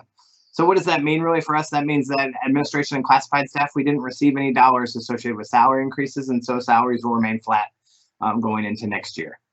The career ladder calculation is a little bit different. They chose to froze movement on the career ladder, which in particular, if you've been following the legislature, they talked about adding an advanced professional rung. By not doing that, was able to save a substantial chunk of dollars, which was applied towards the 5% holdback. There are still some statutory changes that are going to happen no matter what. So certain dollar amounts are going to change. Certain staff, as they gain a professional endorsement, will qualify for different dollars. So it's not that we're not receiving any career ladder funding, but we're receiving, as you can see on the side, the calculations I've had are around 600,000 to 700,000, and those numbers continue to be adjusted as we look at what our staffing looks like. But the dollar amounts are essentially much less than last year's and are specific as to a particular rung or meeting a state minimum requirement. So much less than what we've seen in previous years. And then again, no enrollment increase. Part of what we anticipate every year is that enrollment goes up. We would essentially have additional dollars associated with the FTE associated with that. Since we have no enrollment increase, we're not anticipating any additional instructional FTE. Other revenues. So this is where we'll start getting into that 5% holdback, and we're going to start talking about what the impacts of that are going to be. So we had a reduction in our base and support units. So that is our discretionary factor. And so we had a reduction of roughly $1.7 million in our discretionary allotment. Transportation. If you remember when we were talking about, when we had a lot of earlier conversations about transportation and how much money we would spend, I also talked about how the less dollars we spend means the less we're going to have in reimbursement the following year. And so I'm anticipating roughly a $1.1 million reduction in our transportation income. There is still a possibility of being held harmless. I know that if you got a chance to read the 5% memo, there was some snippets there about transportation. I think there is a lot of discussion at the state level, since transportation funding is quite essential for many districts, and the thought of that changing as many districts look at the calculation itself and how they're impacted makes everybody nervous. And so I know that there is conversations at that. Haven't reached resolution yet on those conversations, and so essentially I assumed that there would be no hold harmless, and if for some reason that does happen, we'll have additional dollars available in the budget to be able to apply towards initiatives. Emergency levy expectations, with a reduction in enrollment from originally 500 to 350 and then from 350 to 0, our emergency levy, we anticipate none. And so that had two separate impacts on it. So both an impact on the general fund, but $3.4 million overall those dollars that we won't be receiving in revenues across the district. And we had some other revenues coming in. So we're going to utilize some emergency levy funding in the fund balance that we have associated with that. And we're going to transfer that into the general fund and help that offset current year expenditures. So again, we had set aside those dollars and said we were planning on doing some textbooks adoptions with those general fund dollars. And so now essentially we're going to hold off on those adoptions. And then we're also going to utilize stimulus funding. And so this is the first kind of look at what our stimulus dollars are. We anticipate we'll receive roughly $3 million. I have a whole slide where we're going to talk about that, but essentially to offset the negative impact of revenues, we're going to look to utilize stimulus funding accordingly. And so that, if you remember from my presentation a couple of weeks ago, it was essentially we can use stimulus dollars associated with keeping our staffing current. And so that's how we'll be utilizing that funding. So new expenditures. I feel like by now, most of you have heard this before, could probably do this slide for me. So new expenditures, when we add a school, right, it's roughly $1 million for us to bring on Pleasant View and all the associated costs with that. Transportation is a little smaller this year, $620,000. We were able to offset some increases in this year, and that relatively netted some of the impact in following years. We are anticipating at least a 3.4% increase in insurance. Again, we don't get those numbers still yet for a little while, so we're just starting to set aside dollars associated with an anticipated insurance increase. So that'll be $675 we'll set aside in case rates continue to go up. We'll be able to manage through that. And then we had a couple of other things, really not a whole lot of increases in expenditure substitutes, with running a little bit above where we projected. So that was a $100,000 increase in the SRO contract. As we bring on Ada County and their staff into the contract, we assumed a $100,000 increase. We got a preliminary look at numbers. It's slightly more than that, but we have some savings associated just with the budget in that area to begin with that I think we'll be able to manage through that increase. Expenditure reductions. So this is where we look at how we're going to try to reduce the impact on the general fund. So again, no textbook adoptions next fiscal year. We're going to reduce course fee allocations. So we don't charge course fees here at the general fund, at the school district, but our general fund does allocate based on what course fees were back in 2015. And so we have basically done a general fund allocation for that. So I took a look at that allocation. I took a look at our spend rate, and I was able to identify a 50% savings, which is roughly around $400,000 that we can apply to help offset the reductions in revenues we're going to receive. I won't tell you that that won't hurt. I'm sure that there were plans for some of that money, but it is fairly assumed that we save around that dollar amount every year across the district. And so we felt that we would be able to utilize this, and the hope is really that this is a one-time usage and we're able to turn that around in following years. You'll also see down below elementary and secondary supply allocations. Much like the course fee allocation, we have some savings that occur every year in that fund, just not every dollar and every penny gets spent. And so for us, that savings was roughly $100,000. And so those two, we're hoping to, I was hoping to not only generate some expenditure reductions, but hopefully have as limited an impact as possible as we could in the environment we're in. And then we have some other reductions. Contracted services, I circled through everybody's budget, and if they had a little bit of dollars left, I cobbled some dollars together. Transportation, we had allocated some money associated with field trips we just weren't spending.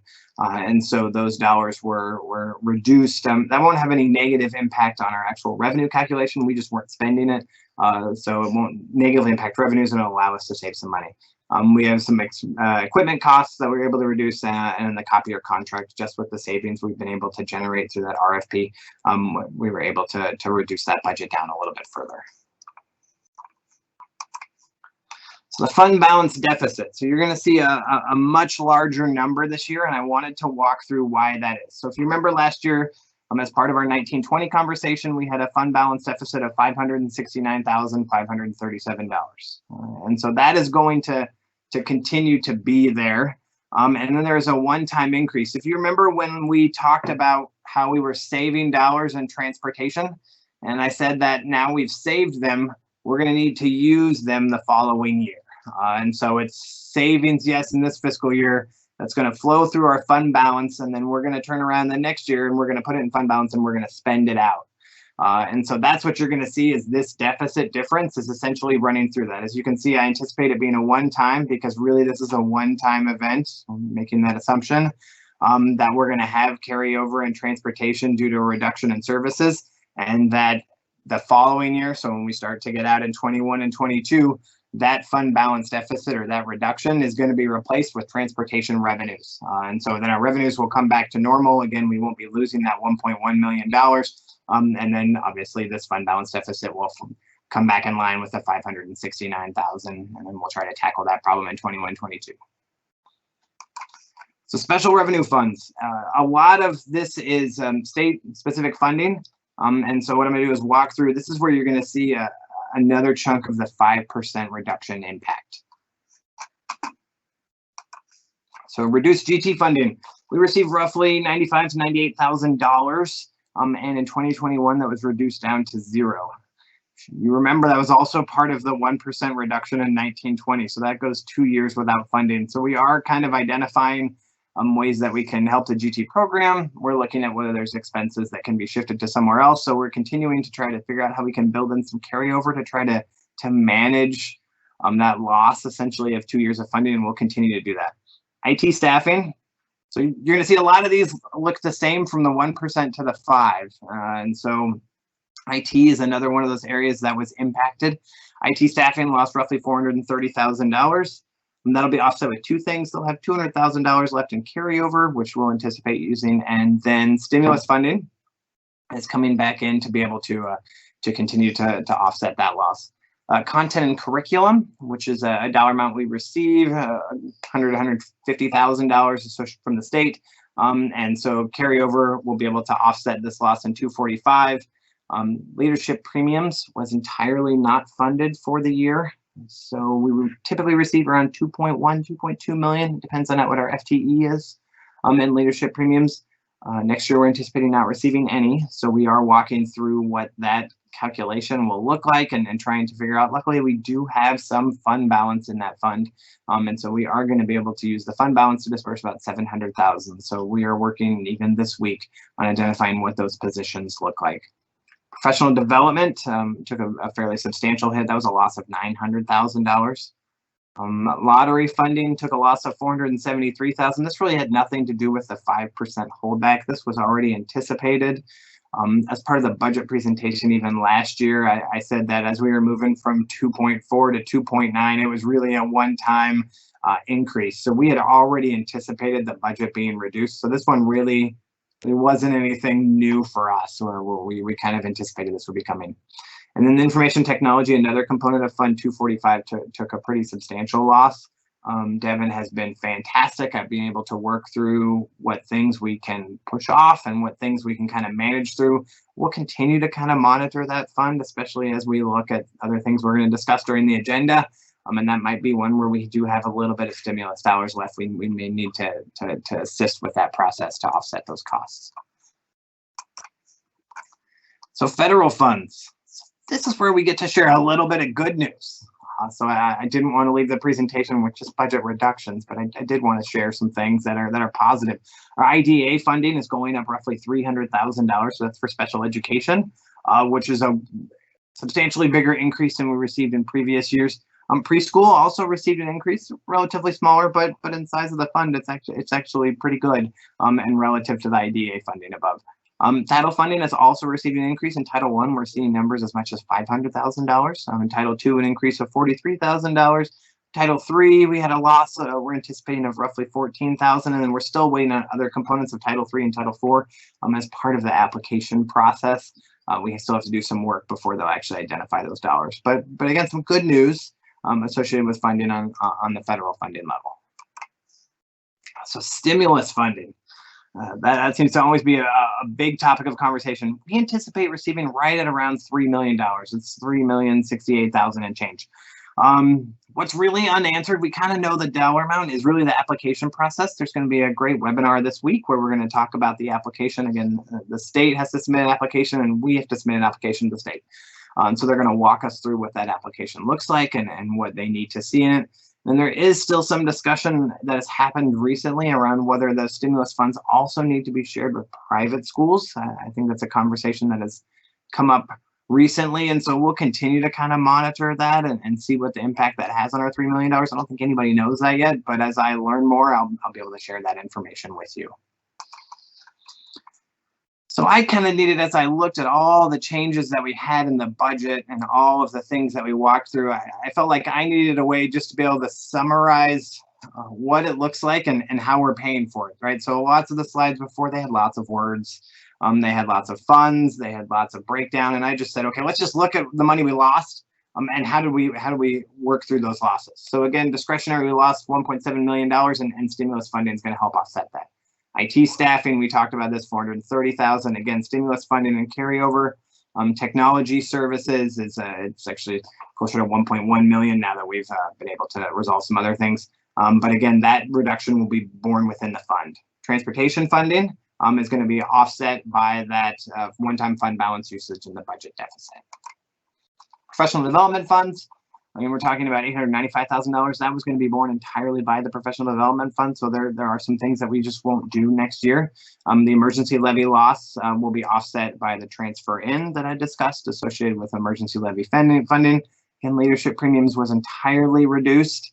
And so with that reduction, again, we'll take a year except for the $700,000 in leadership premiums that we won't be doing. And then all of the new expenditures that were discussed on the slides are essentially being covered through some general fund balance, the expenditure reductions I discussed, and residual emergency levy funding. And so now we're going to talk a little bit briefly about what would happen if our supplemental levy doesn't pass. And so I guess I want to preface this with, we have had some initial conversations on what this looks like. There'll be a lot more discussion that will undoubtedly need to happen should this occur. And so right now, what I've just done is prep some information, partially because that budget has to be presented. And so part of the publications that we sent into the newspaper are option number 1 and option number 2. And option number 1 walks through if the supplemental levy or when the supplemental levy passes, and option number 2 is in the event that does not.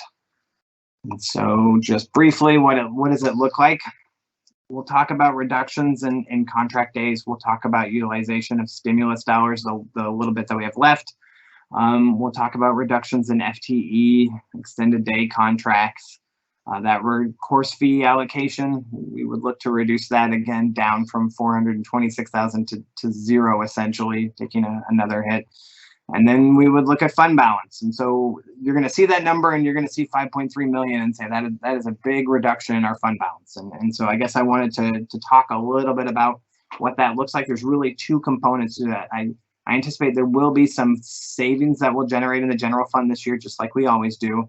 And so that I'm assuming that there'll be two components of the fund balance usage. The first would be the savings we'll generate this year. While it will flow into our fund balance, we'll kind of be setting that aside to offset what would be supplemental levy reductions.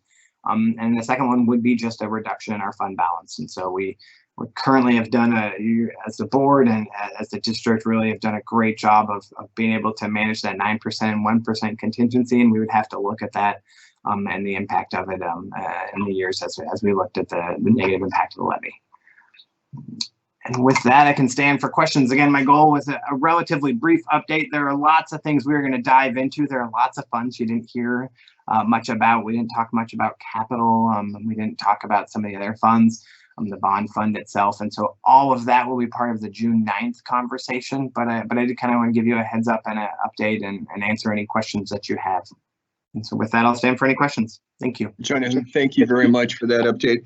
Trustees, do you have any questions for Jonathan?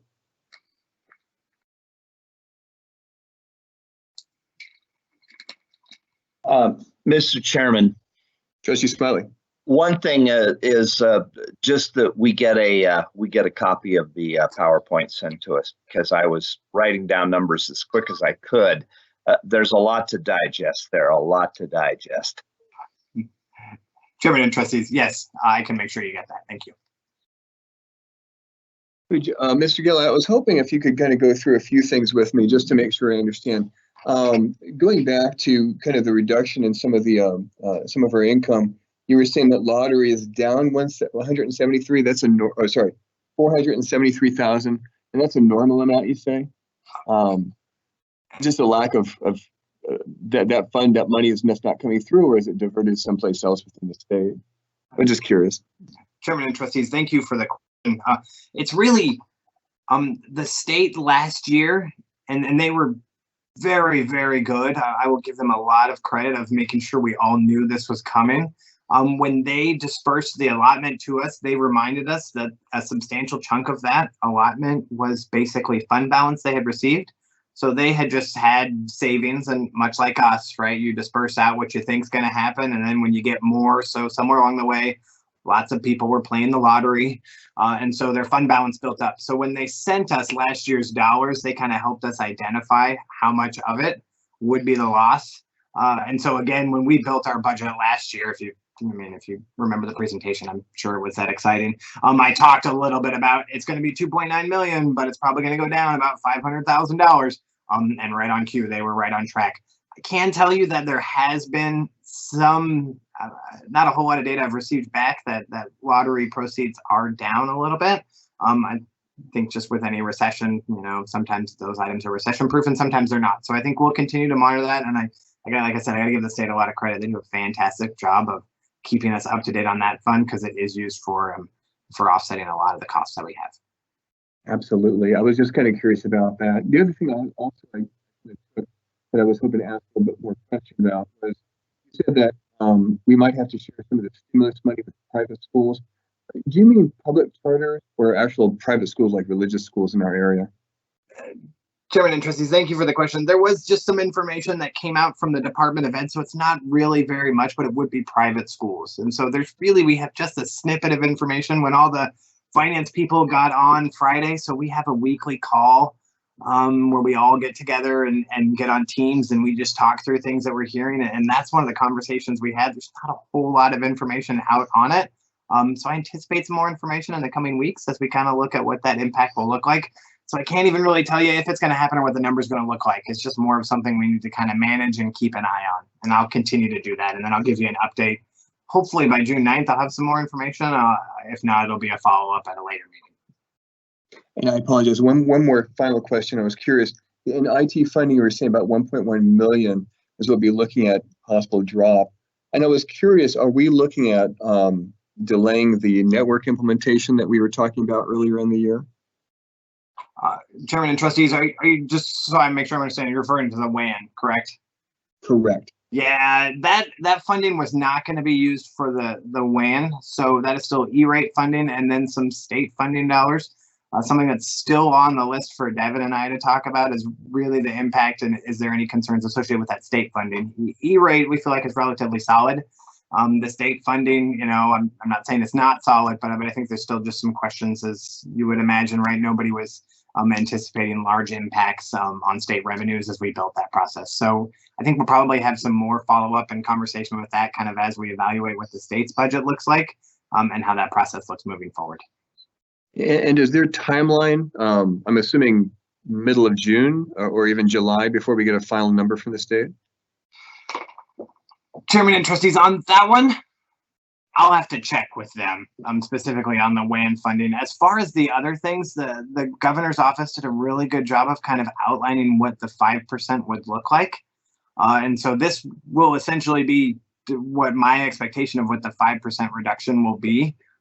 We'll hope that somehow it comes out better, right? Maybe there's additional stimulus funding that comes, but at this point, we've been told to plan on at least a 5% reduction as of right now that will be implemented July 1, and so we've adjusted accordingly, assuming that. Excellent. Thank you very much. Trustees, do you have any other questions? Mr. Chairman, this is Trustee Newhoff. Trustee Newhoff, please. First, just a comment back to your question about the lottery. My recollection was that part of that bump in the lottery had to do with it coming from the year when there were all those really big jackpots.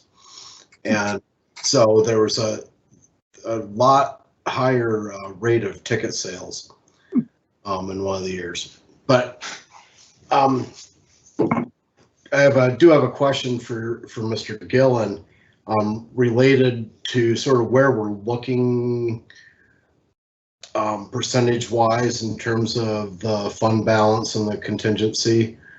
I mean, you know, if we see a decrease in our budget, then the amount of money that constitutes 10% decreases as well. And I'm also kind of sitting and looking at the financial activities we just discussed with you and Mr. Miller and whether those could be impacted by changes in our fund balance, or whether we're looking at a change in our fund balance that would be able to scale to do that.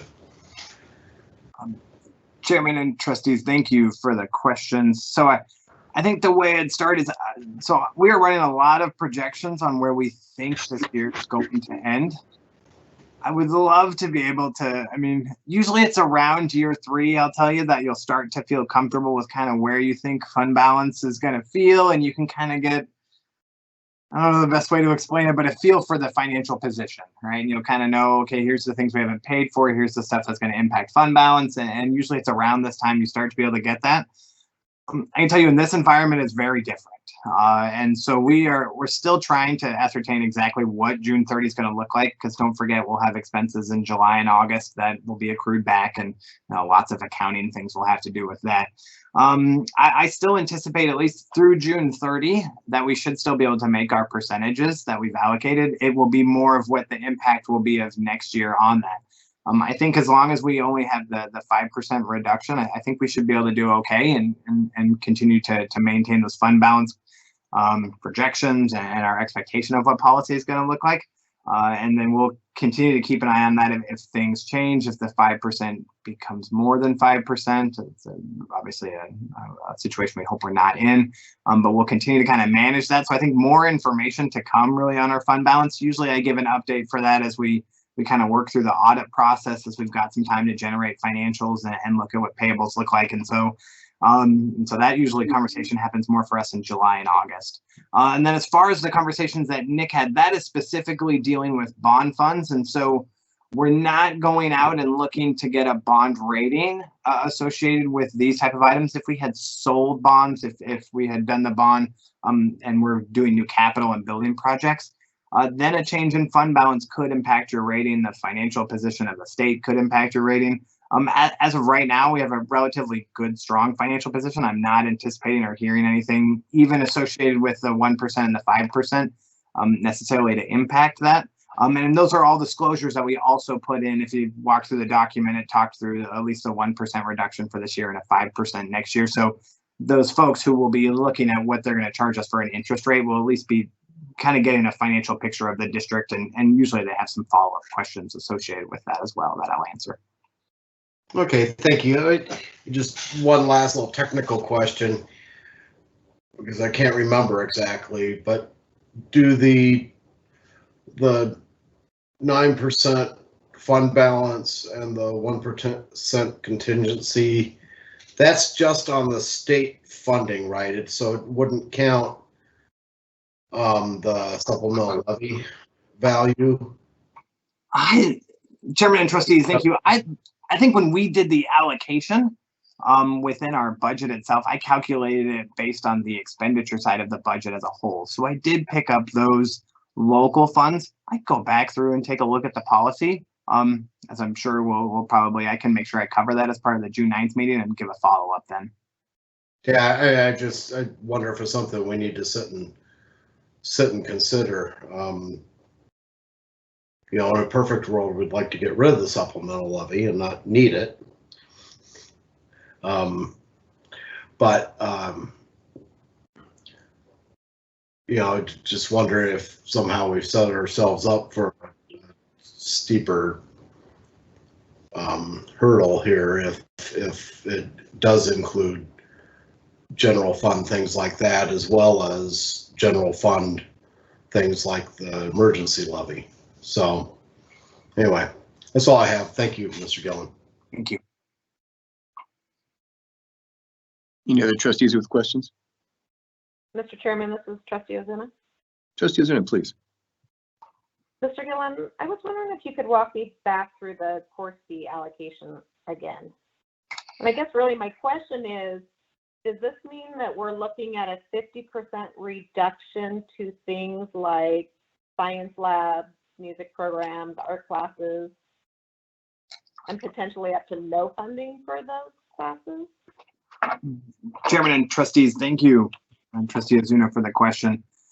Yes.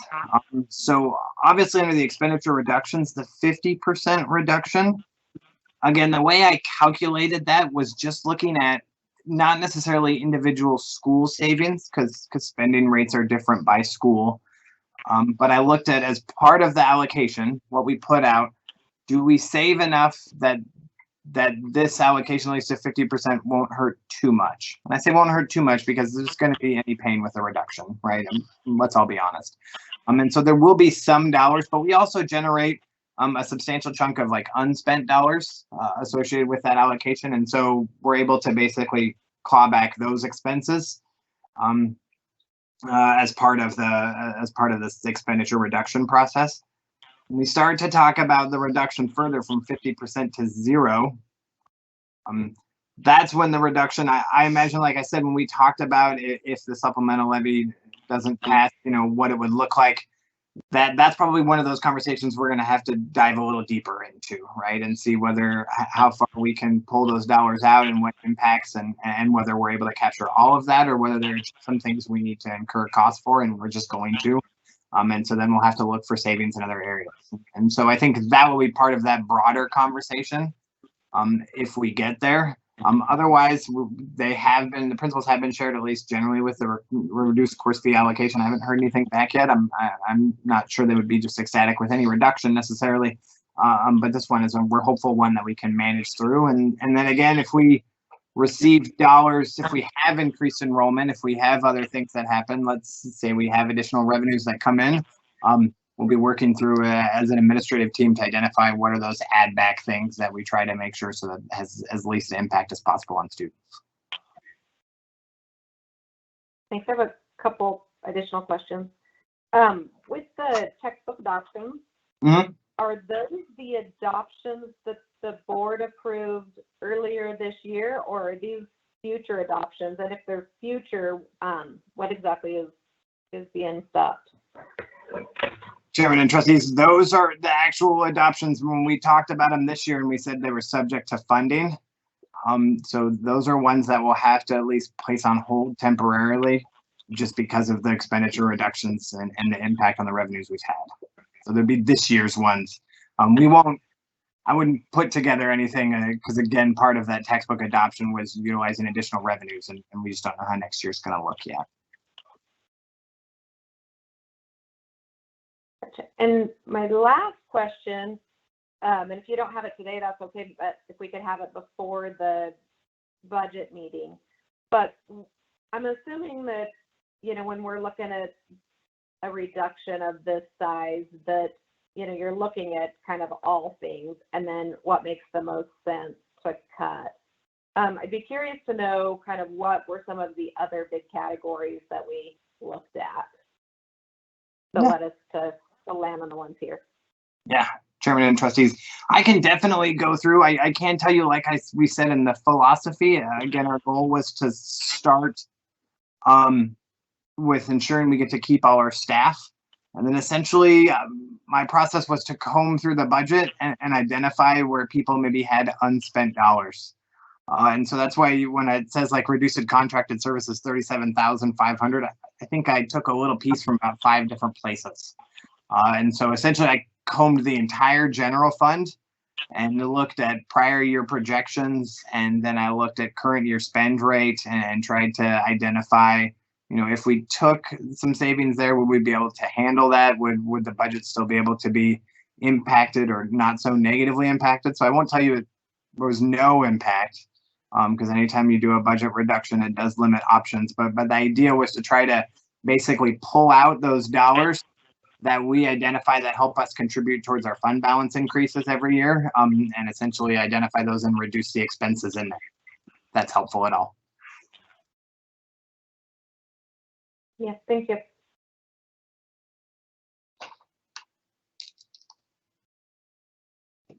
Mr. Gillen, thank you very much. Really appreciate the presentation. And I guess we will see you on item number 7. Thank you. Excellent. Moving on then to item number 4, Revised Policy 502.5, Alcohol, Drug, and Tobacco. This is our 4th reading, and Mr. Moser will lead. Mr. Moser, you have the floor. Chairman Klopfenstein, members of the board, Superintendent Reynolds, good evening. So the most recent edits that were made to Policy 502.5 was the reorganization that Trustee Johnson so kindly put together under the philosophy portion of it. So the policy reads a little more succinctly, and hopefully it meets the desires of the board this evening. Thank you very much, Mr. Moser. Trustees, do you have any questions? Trustee Ozuna with just a comment. Trustee Ozuna, please. I like the way that this reads, so I appreciate you taking this back for one more reading.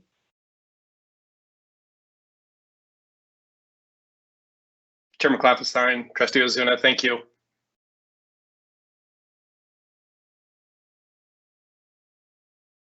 I guess we have no other comments, but thank you very much, Mr. Moser. Truly appreciate the hard work. Thank you. Excellent, thank you. That brings us into item number 5, Revised Policy 501.92, Dual Enrollment, and Mr. Stans will lead to the 2nd reading.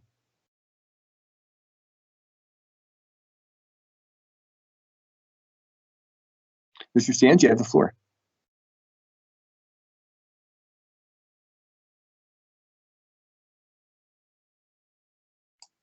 Mr. Stans, your microphone is still muted, sir.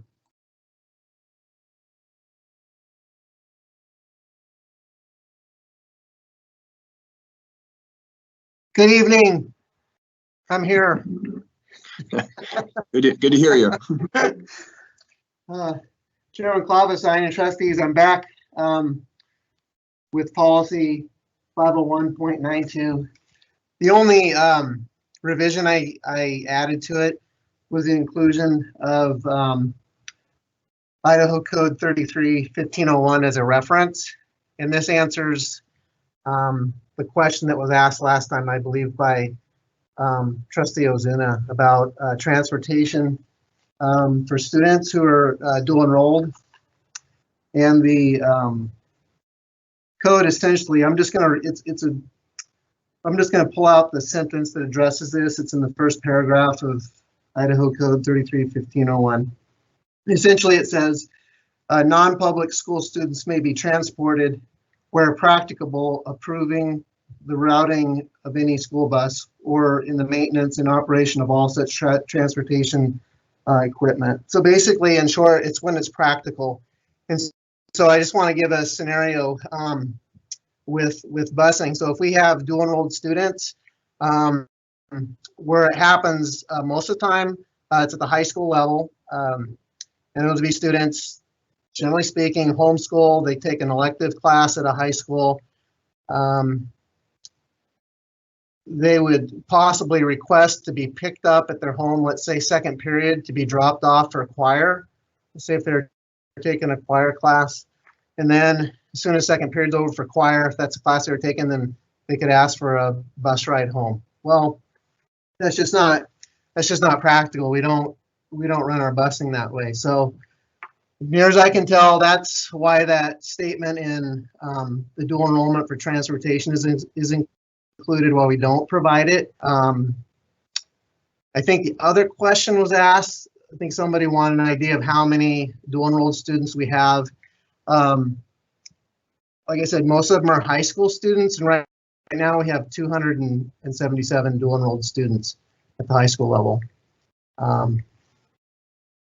So anyhow, that was the revision to the policy, and I'll stand for any questions that you might have. Thank you very much, Mr. Stans. Trustees, do you have any questions? Thank you, Mr. Chairman. This is Trustee Ozuna.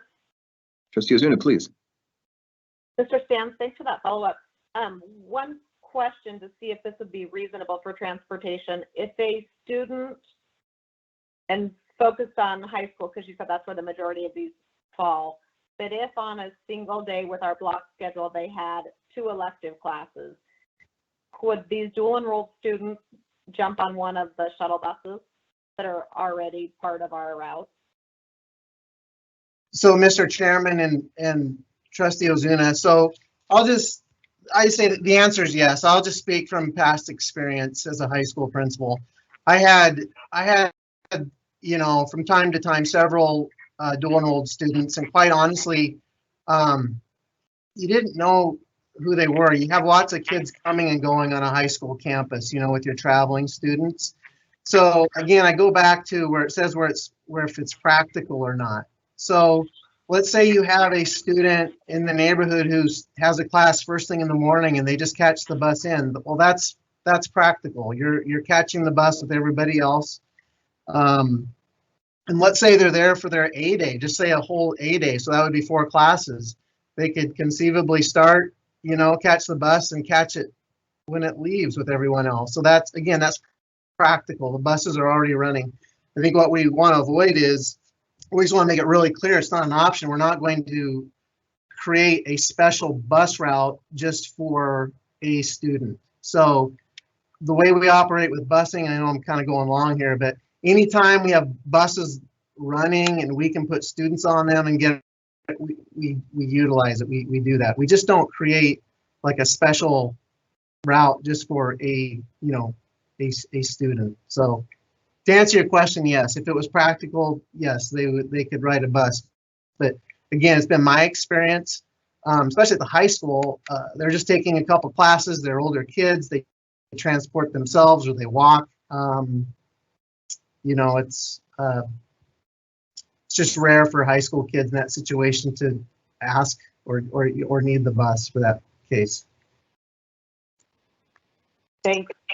And starting at row 53, where it talks about transportation and it says shall not be entitled, do we need to loosen that language to add something about what's practical as opposed to shall not be entitled? Or does that open this up to a potential problem? Mr. Chairman and Trustee Ozuna, I'll just speak from my experience.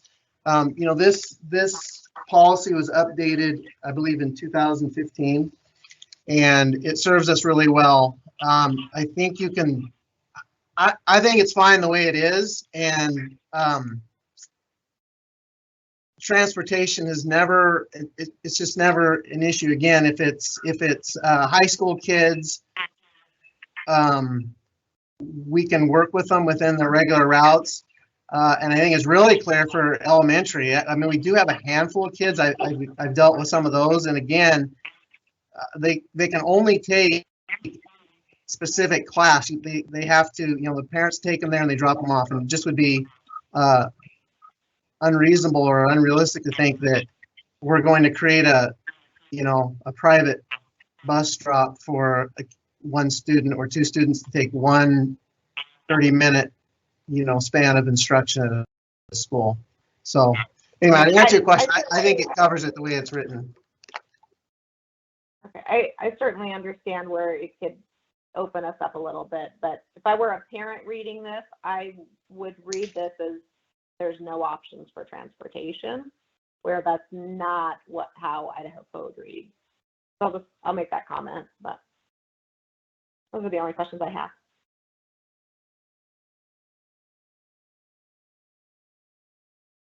If it would, Mr. Chairman and Trustee Ozuna, if it would please, Trustee Ozuna, I can reword paragraph C so it reflects directly Idaho Code 33-1501, where it uses the word "where practical." If that would help. Oh, that might be helpful if you just refer to code. I just hate to put something in policy that would very much discourage a parent from seeking reasonable transportation if that's allowed in code. But I also don't want to open this up to all of those requests that you're talking about. And, I understand what you're saying about how this new wording is helping the process. So maybe take a look at it and see if you come up with something. And so, Mr. Chairman, Trustee Ozuna, just one more thing to remember when we read Idaho Code and this policy, students who are dual enrolled, they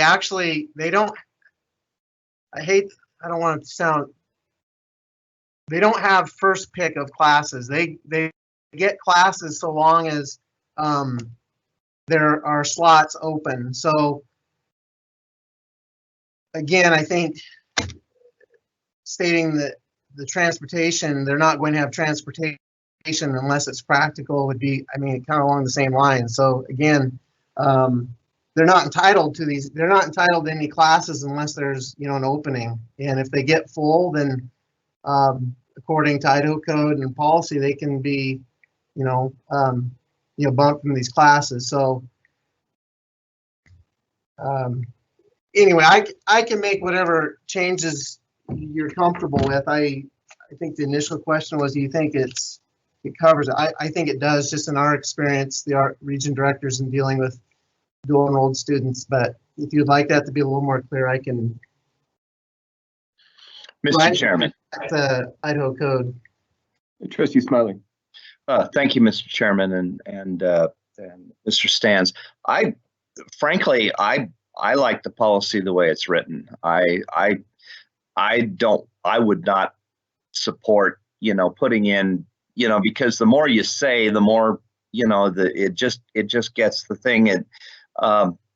One thing is that parents have the right to do the dual enrollment, but it's kind of a numbers game, because we are compensated by the state, based on our enrollment, based on our attendance. And when a student is dual enrolled, there's a financial hit there. And oftentimes the classes that the dual enrolled students want to enroll in are like an art class or a band or something like that cost a lot more money.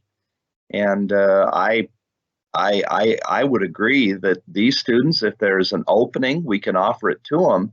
But, they oftentimes want to take those classes that are higher cost, that can't be duplicated in a homeschool situation, something like that.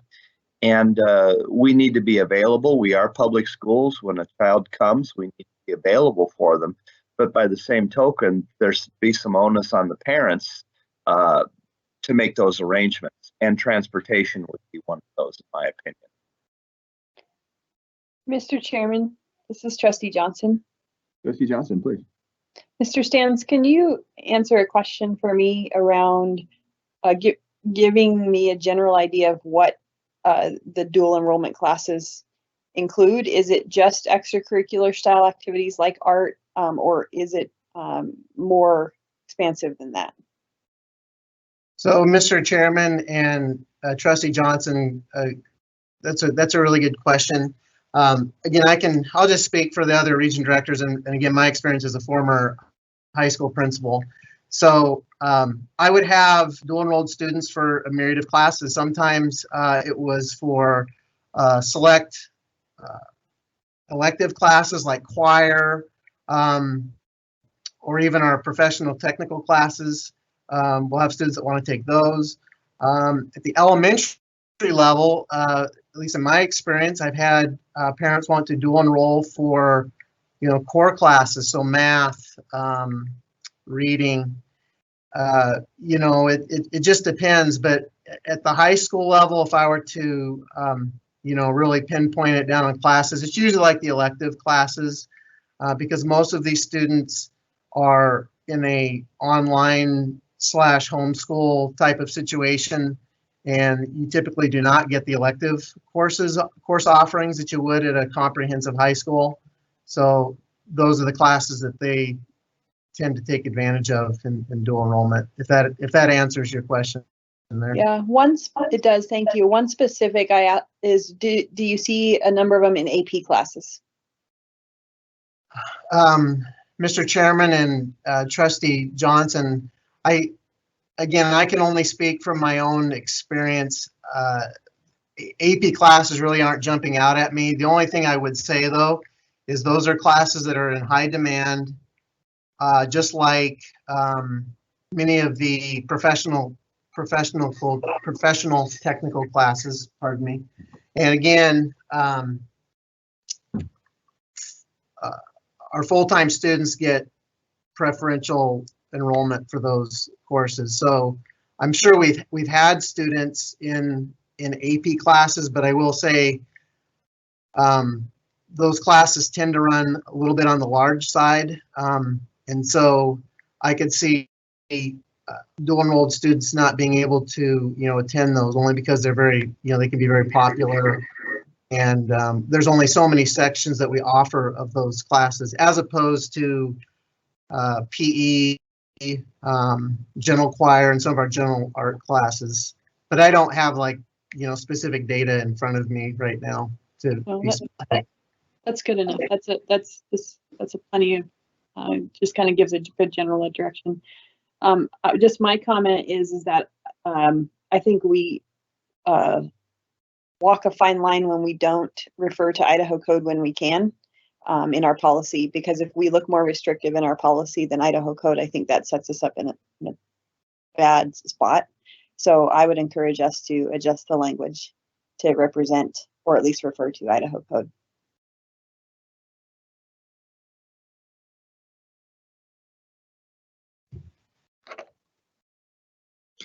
Thank you very much for the comments. Is there any other comments from trustees? And just to let you know, just to remind everyone, this is a second reading, just a note. And we are voting on this tonight. It's on the action item. So that will move us then to item number 6. That would be revised policy 501.9, student transfers. And this is the second reading with Dr. White. Dr. White, you have the floor. Thank you, Chairman Koppenstein. Members of the board, Dr. Reynolds, good evening. I am bringing forward policy number 501.90, but before I do that for its second reading, Trustee Johnson had asked a question and I wanted to bring that information to all of you tonight. So the question was concerning open enrollment counts. To date, we have received district-wide a total of 109 out-of-district transfer requests that have been approved. Out of that list of 109, we have 11 students that are employees' children, which brings me to the wording of the second reading. Line 17 reads, consideration will be given to full-time employees' children to enroll within the school district. And I would stand for any questions you might have. Thank you very much, Dr. White. Trustees, do you have any questions? This is Trustee Ozuna. Trustee Ozuna, please, you have the floor. Mandy, I was wondering if you would consider something like special consideration will be given to transfer requests submitted by children of full-time West Ada employees. And the reason. Oh, okay. You finish, Trustee Ozuna, and then I'll jump in. Okay, the reason why I worded it like that is I'm just concerned that the way that it's written here on 1718, or that's talking specifically about out-of-district employees, but the transfer process would also apply if we had an in-district student that was submitting a transfer request to a different school. And I think the considerations are still given on the in-district as well. Chairman Kloppenstein, members of the board, Dr. Reynolds, and Trustee Ozuna. Yes, I can bring that wording forward for the third reading. And I think I've captured your intent with special consideration will be given to transfer requests submitted by children of full-time West Ada employees. That's great if there's no objection from anybody else.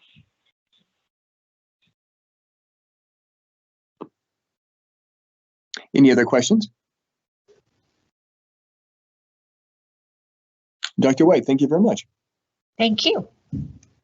That brings us into item number 7. That'd be one-on-one leasing and being presented by both Mr. Lashman and Mr. Gillen. Please, Mr. Gillen. Back to talk a little bit about some more financial transactions. So as you are aware, we've been talking about one-to-one, and we've been talking about remote learning and talking about the impact of that. So what I kind of wanted to discuss just briefly with you tonight is a little bit about our plan, and more specifically, the financial components of the plan. So what we're going to talk about is, again, we're going to talk about the device plan. We're going to talk about total costs of devices, how we anticipate paying for it, and then next steps and kind of the timeline. So what are we going to do with our device plan? So our plan is to reallocate and use existing devices as much as possible, right? Reduce down the cost. We're talking about shifting current teacher devices to middle and elementary schools, utilizing iPads for K2, using Windows laptops for grades 3 through 12. So again, trying to maximize what it is we already have available. And again, shifting those down to the lower grades so that our high school students have the most available and most up-to-date devices. Even with that, we're going to have to purchase around 11,000 new devices for high school students and around 3,000 new devices for teachers. And so as we kind of walk through, what does that look like? We're anticipating costs of a student device around $450. And I guess I just have to tell you, Devin has done some fantastic work over the last couple of weeks. So I know he'll be on to answer any questions you have associated with the devices. But Devin and I have met often as we talk about one-to-one, and it seems like each time we meet, the number has gone lower.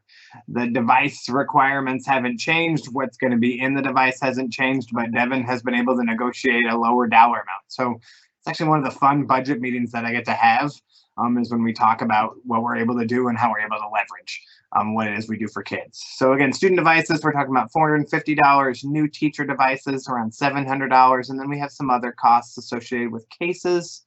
And as we buy those for new devices, chargers, which are going to cost us between $100,000 and $200,000 for charging ability, both for students with the laptops and at the schools. And then we'll need to purchase some new software associated with printing and how we manage that as part of all of our devices going out and being one-to-one. So as we look at what that is going to cost, it's right around $7 million. And so that's a fairly large dollar amount. And so we're looking to handle that over 2 ways. So essentially, we're going to use capital funding initially as kind of a down payment or a first chunk of the cost. And then we're going to look to do a capital lease for the other $3 million over 5 years. And so what we have, if you take a look on the right-hand side, as we look at kind of the capital leasing structure, our Apple lease that we currently have for the iPads finishes up in 1920. So we'll essentially be able to pull a lease off and replace it with a current one. Additionally, we'll also have an HP lease that'll also be coming off in 2021. That'll be the first of our 2 HP leases to kind of fall off our leasing schedule. And so again, we have some dollars that we've already encumbered, dollars we've already built in the budget that we're able to swap essentially one lease for another. The other $4 million is going to be coming from capital, and that's going to come from some savings we've identified in current projects. So projects that are not going to cost us as much as we anticipate, in patient utilization of the fund balance in the capital fund itself. So we have a little bit of unappropriated fund balance in there we'll be able to use, and then shifting around the timing of some of our projects to the following fiscal year, which will allow us to open up this $4 million dollar amount in initial one-time payment. And so what does that all mean for the structure as we go, and what are next steps? So now that we've kind of identified costs, now that we've kind of started to identify dollar amounts, the leasing process will again involve Holly Troxel. And so they will start to get involved. They've already gotten a chance to look at the lease proposal. So for the $4 million, that process is relatively easy. We identify the dollars and we place purchase orders just like we would with our with normal purchasing process.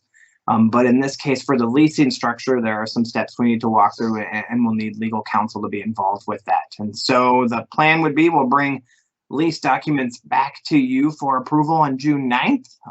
And so you'll be able to review those.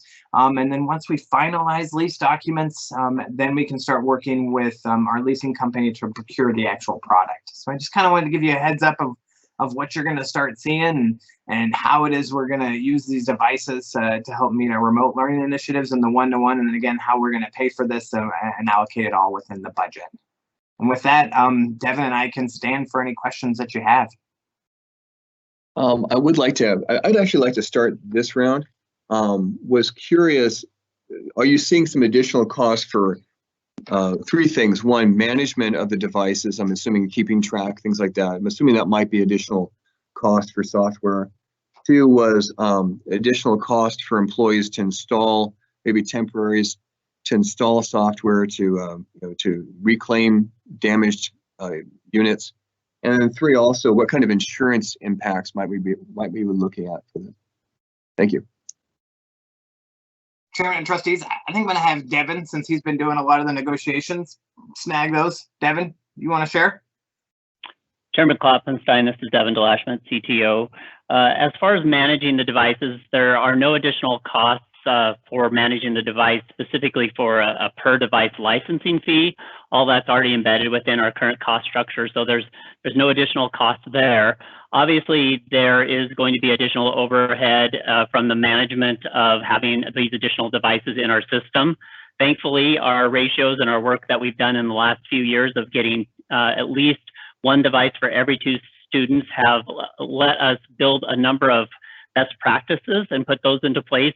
So we feel like our existing staff, although it will be additional work, will be able to take on the extra duties and responsibilities, along with, of course, developing systems and student tech teams inside of our schools to help offset those additional management costs. There are some additional costs that you saw earlier on in the presentation that do with how we are restructuring our management of devices.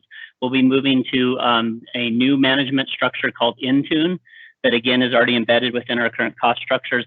This is a lighter management system that we believe will allow us our devices to last a little bit longer, but still have the speed and the response that will be necessary for our students so that they feel like they get a good user experience with even some of our older devices. As far as offsetting some of those additional costs we're taking on repair of devices, we will be looking at offering some optional insurance plans for families that helps cover the large replacement costs of lost, stolen, or damaged devices.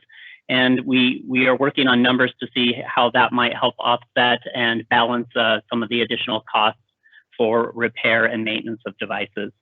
If you're referring to insurance costs for the district of our costs to insure and manage the devices, I'm not sure. I need clarification if that was the second part of your question, Mr. Chairman.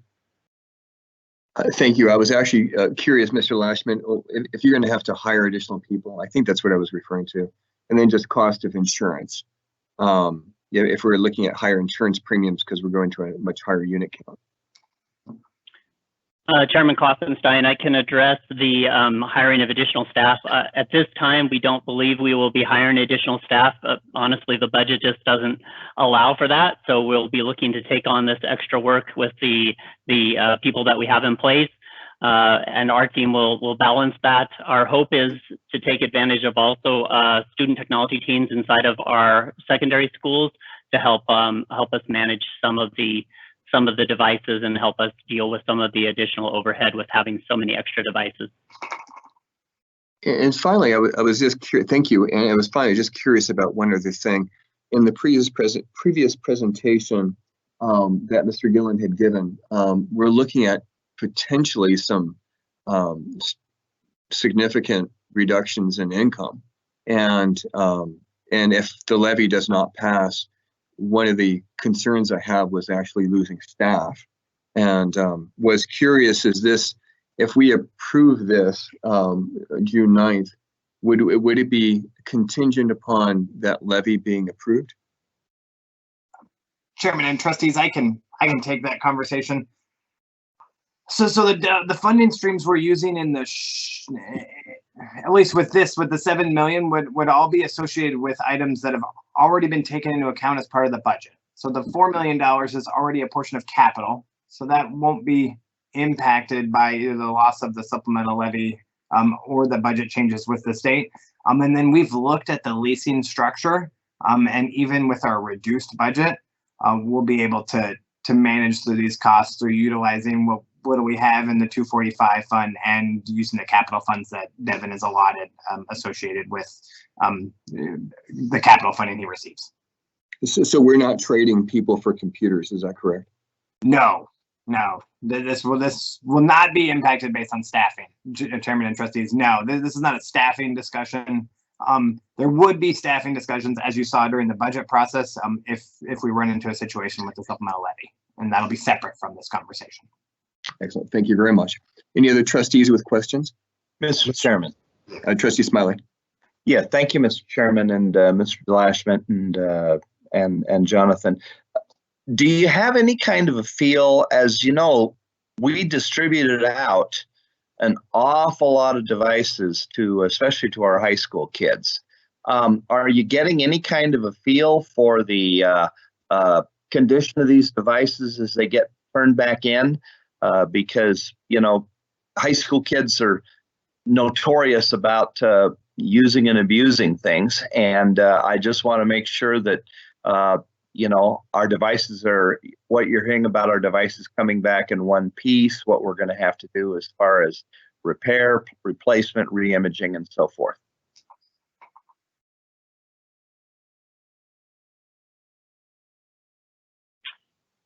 Chairman Klopfenstein, Trustee Smiley, this is Devin Delashment again.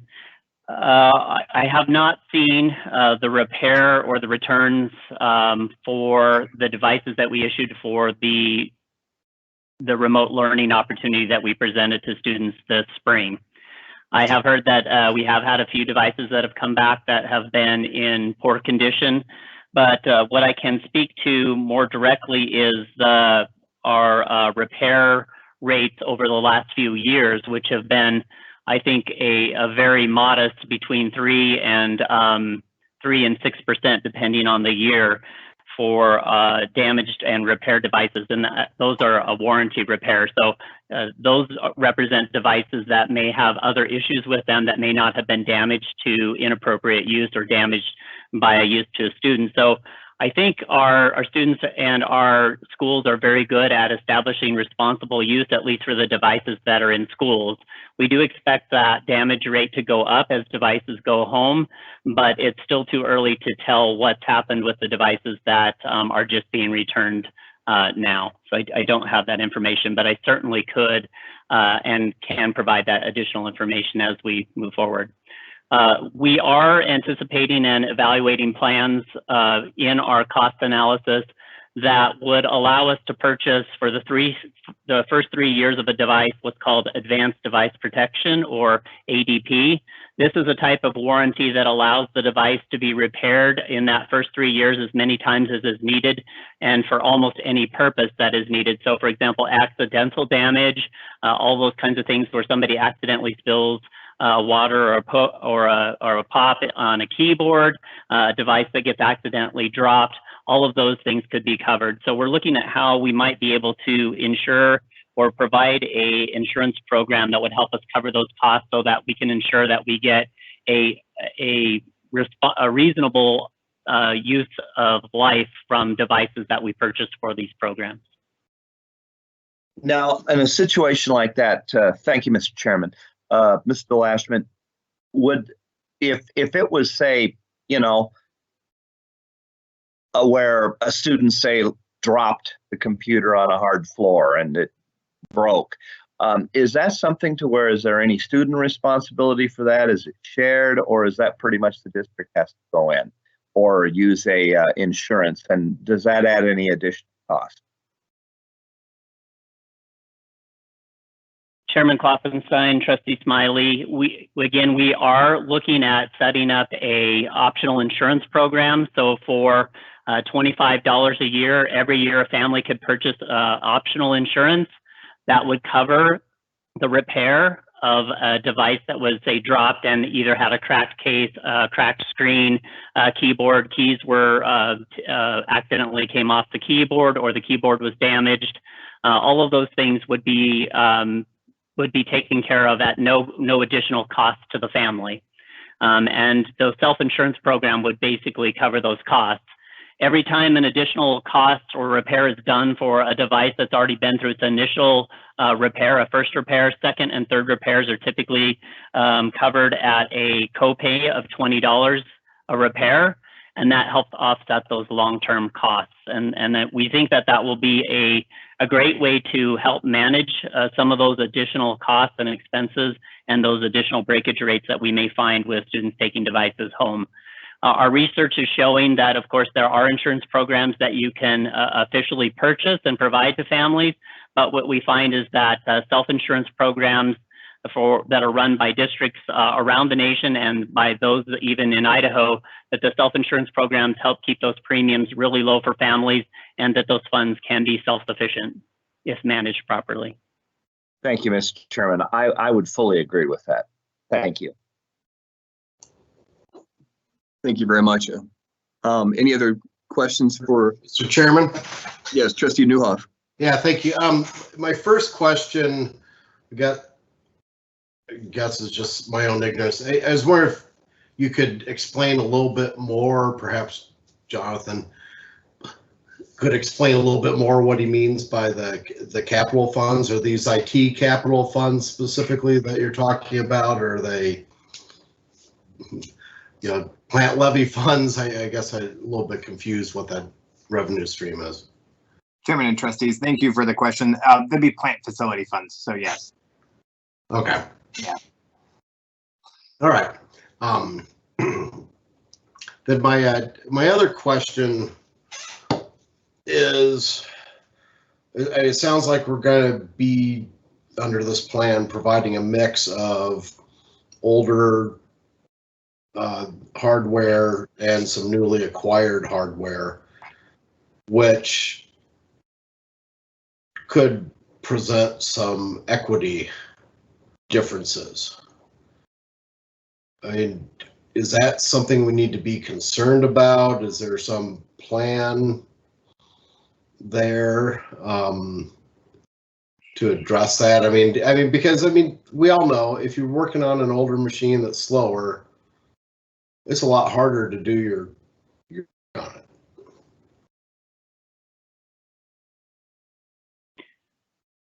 Chairman Klopfenstein, Trustee Newhoff, Devin DeLashman again. I think we're trying to balance that real issue in two ways. Over time, as we've bought devices, we have increased the performance of the device by buying faster processors, and our newest purchase for the one-to-one program will also have a faster processor and slightly more RAM. So what we're doing is, as we reallocate our fleet, we will put devices that are the fastest and highest performing with the students who need those. So for example, our high school students will have the fastest devices, our middle school students will have the next most capable device, and then our elementary students will have some of our oldest and slowest devices. Those slowest devices we're trying to give a little bit of added life to and trying to keep those around but performing. We're trying to keep them around a little bit longer, but to make sure that they perform adequately for our students by changing the management system that we use for those systems. So that's when I talked about switching to the new Intune platform for managing devices. That really reduces a lot of the overhead that we see in the devices that we have today that are what we call domain joined, and that means that they run login scripts, they have group policies that configure and change how they run. And the new system, which is called Intune, simplifies a lot of that, and it really reduces the overhead that the computer is running to process all of those other things in the older management system. And that's what we believe in our testing will give us a little bit of extra life and continue to allow our elementary school students to have what we believe is an adequate device. It is true, though, of course, as we move forward with a one-to-one program, we are going to have to allocate dollars yearly to updating and managing and replacing devices. And that's in the short term. I think in the long term, we'll also continue to evaluate what's the best computing platform for us. We've made decisions based upon our educational goals in the past, and that has kept us a Windows-based system. But I think as we have new leadership inside the district, we need to go back out and we need to reevaluate whether other devices might provide other opportunities and be able to continue to help us reach our educational goals. So I think there's opportunities to manage that in the future as we look at replacing the fleet.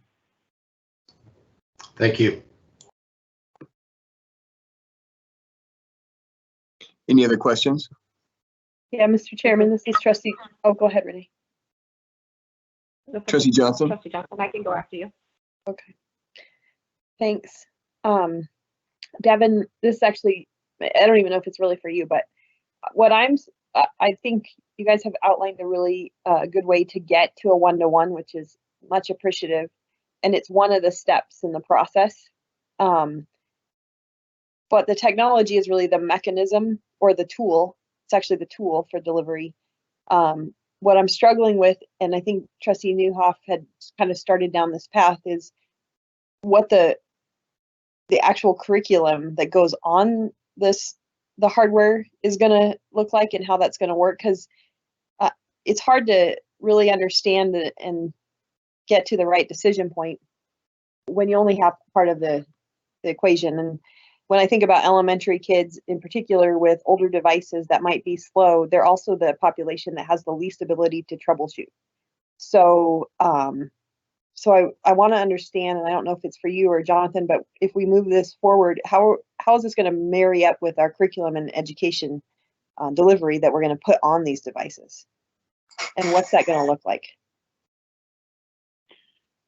Chairman Klopfenstein, Trustee Johnson, I think I totally agree and concur with your concerns, although I do believe that our system and the devices that we're deploying and the web-based or the cloud-first approach that we take and that we are taking with our staff and our students allows these devices to be, I think, used adequately, regardless of the curriculum. And I think you're right.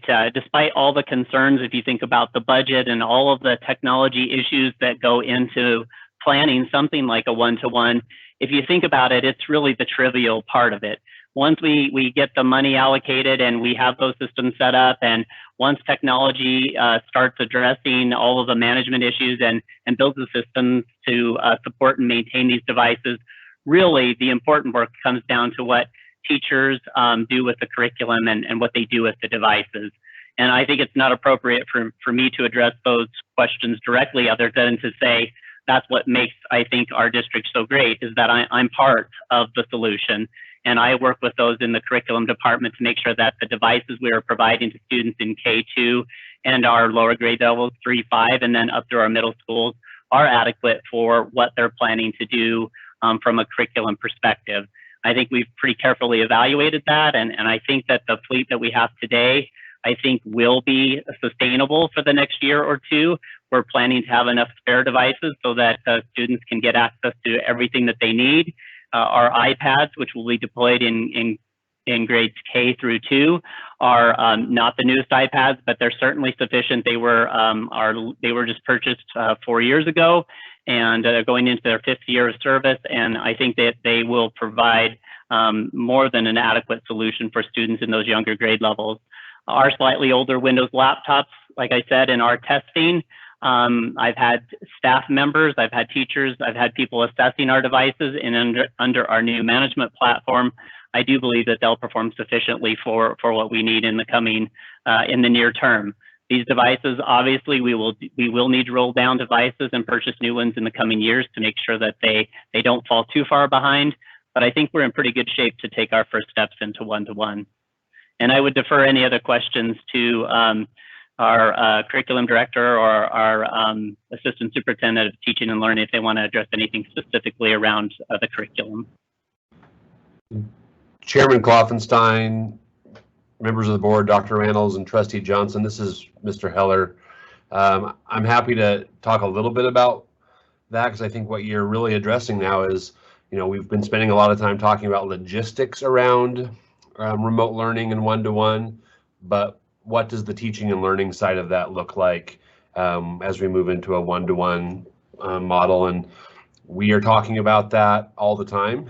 That's a good chunk of what we're spending time on every day, is planning around all of the questions around that. Our remote learning and our fall learning teams, we're meeting both as a large group and then into our smaller subgroups every day, talking about all of these questions. And I think some of the answers are, it kind of depends on where we are and what scenario we are in based on the fall. And so if there's no community spread and schools are open and we're just implementing some physical distancing, then we're going to be doing a lot of work physically in the classroom to help prepare students to understand how to use those devices in kind of our new normal. And so there's going to be more of maybe a blended model for how we deliver some instruction to start preparing kids for what things would look like if we had to close.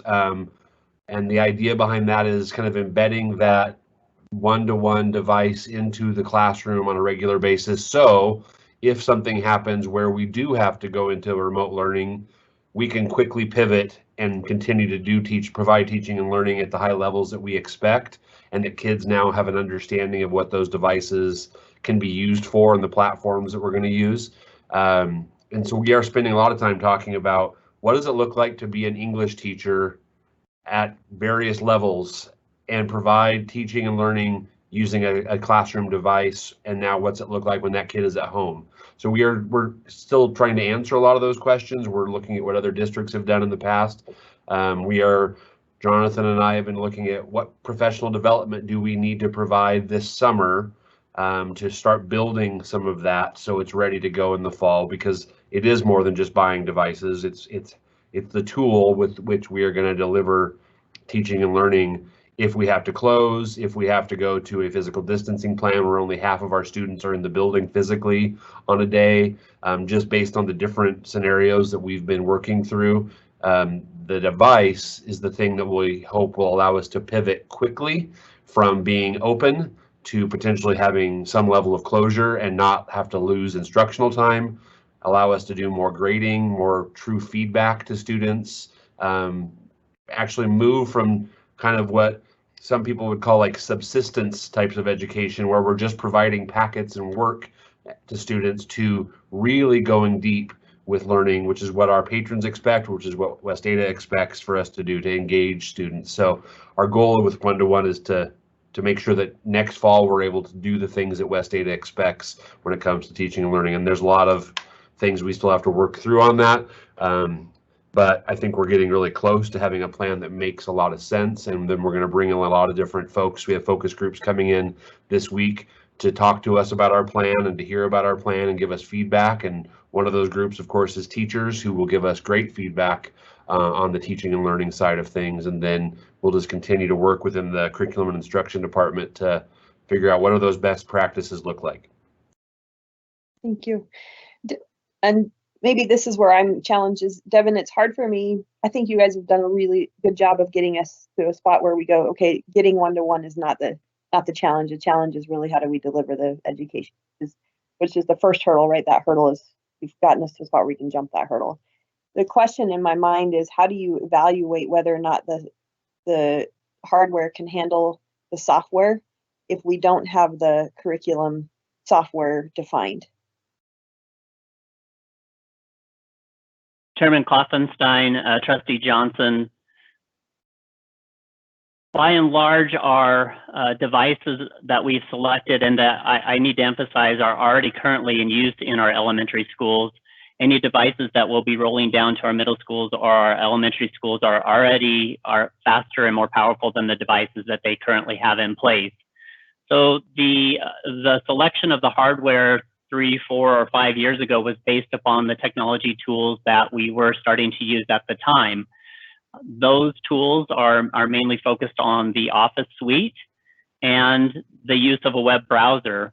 And as we move from a more client-based approach to having applications installed on a computer to a more cloud-first approach, most of these tools have a very robust cloud offering. And many of our students and teachers are already using the applications in the cloud instead of on the computer themselves or with the application that's installed. Most, if not all, of the curriculum that's being adopted today is designed to run on the most affordable device that can possibly be put in the classroom, which today is a Chromebook. And so everything is browser-based and requires usually very little processor power and very little memory, as it's actually working in the cloud and through a web browser. And almost all curriculum that we've adopted in recent years is eligible to run on a Chromebook, so it runs very efficiently and effectively in any browser, including those that we provide, Microsoft Edge and Chrome, that we install on our devices. So I think it's likely to, we're likely to adopt curriculum and resources that will continue that trend. And most resources are being offered so that they can run on that platform. So I don't really see that we'll be adopting, or don't anticipate that we'll adopt a piece of curriculum that won't be eligible or will not run on the Windows platform that we're currently deploying. I think the only benefit that we do have with using our existing fleet is that we can provide those little extra resources, utilities, and tools that we already are using or that we may find we want to add into that will supplement what's being adopted. But I don't see any issues with the curriculum that we may be choosing or that we may be building or choose to provide to students, particularly even at the elementary level going forward. Thank you. My last question is probably for Mr. Heller, but I think I asked for it last time, but I think it'd be really helpful to see what we're putting in front of focus groups to understand what we're proposing now to go along with the leasing decision, which is, I think, the decision we're asking to have come sooner. I mean, knowing that it'll change with some feedback, it would be nice to see what a day in the life of an elementary teacher and student looks like, and a middle school and teacher and student looks like, and same with high school. So that's just a request for the future. Yeah, Chairman Klopfenstein, Trustee Johnson, we can certainly provide some of that to you, and we're happy to share some of those things. I can get some of that to Dr. Randalls, and she can certainly share that with the board. Trustee Ozuna, did you have some questions? I do have a few questions. Please. If we're providing computers and moving forward with this blended learning, do we also need to supply internet? And if so, what is the cost of that?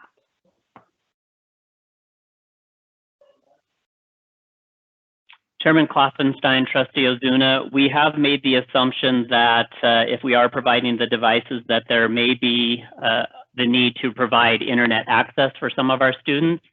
We will be keeping and retaining all 2,200 hotspots that we ordered for our remote learning initiative that we started this spring. We did not deploy anywhere near that number. We only deployed about 1,600 hotspots, but we're going to keep them all in anticipation of trying to figure out exactly what that number will be and how many we will need in the future. The cost of a hotspot is $20 per month for every month that it's being used. And so it can get expensive. Our estimates right now are somewhere starting in the range of $360,000 a year of additional costs for providing hotspots and internet access to students. We do have the ability with the plan that we have signed up for that we can put hotspots on hold, so we can make sure that we limit our costs to only the devices that are actually being used and for the time period that they're being used. But it's another cost that we are working on either offsetting using some of the funds in some of the federal budgets, and of course donations, and of course any technology budgets that can be brought to bear. But that is another cost that we are anticipating for one-to-one going into the future. And I would assume then that you're planning that kind of as a monthly expense, right? It's not only during a period of remote learning, but it would be an ongoing cost. Chairman Klopfenstein, Trustee Ozuna, we are planning as an ongoing cost. The figure that I quoted for you is a yearly cost for a projected number of hotspots to continue in operation throughout the year.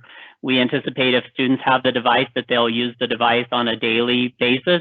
They'll be taking the device home, and when they take the device home, they'll need to access educational resources. Therefore, the hotspot will be deployed to them throughout the year and then returned if they're if they're not going to summer school or some involved in some summer program that would require them to keep the device for the summer. Okay.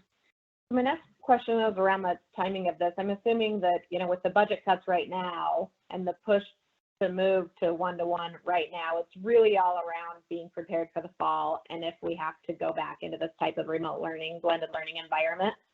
So will these devices be in and ready on day one? Chairman Klopfenstein, Trustee Ozuna, our goal is, of course, to have everything available to students day one. We are working very hard to make that happen. Our suppliers are telling us that devices will be available after we order anywhere from 6 to 8 weeks, which is fairly close to normal delivery schedules. When we place an order for our computers, that order is literally sent through the supply chain, and the machines are custom built for us and then shipped to the United States and then delivered to us and then configured and then set up. We anticipate, based upon our likely timing for orders, that devices will be in-house and being set up and available to students the first weeks of August, towards the middle of August.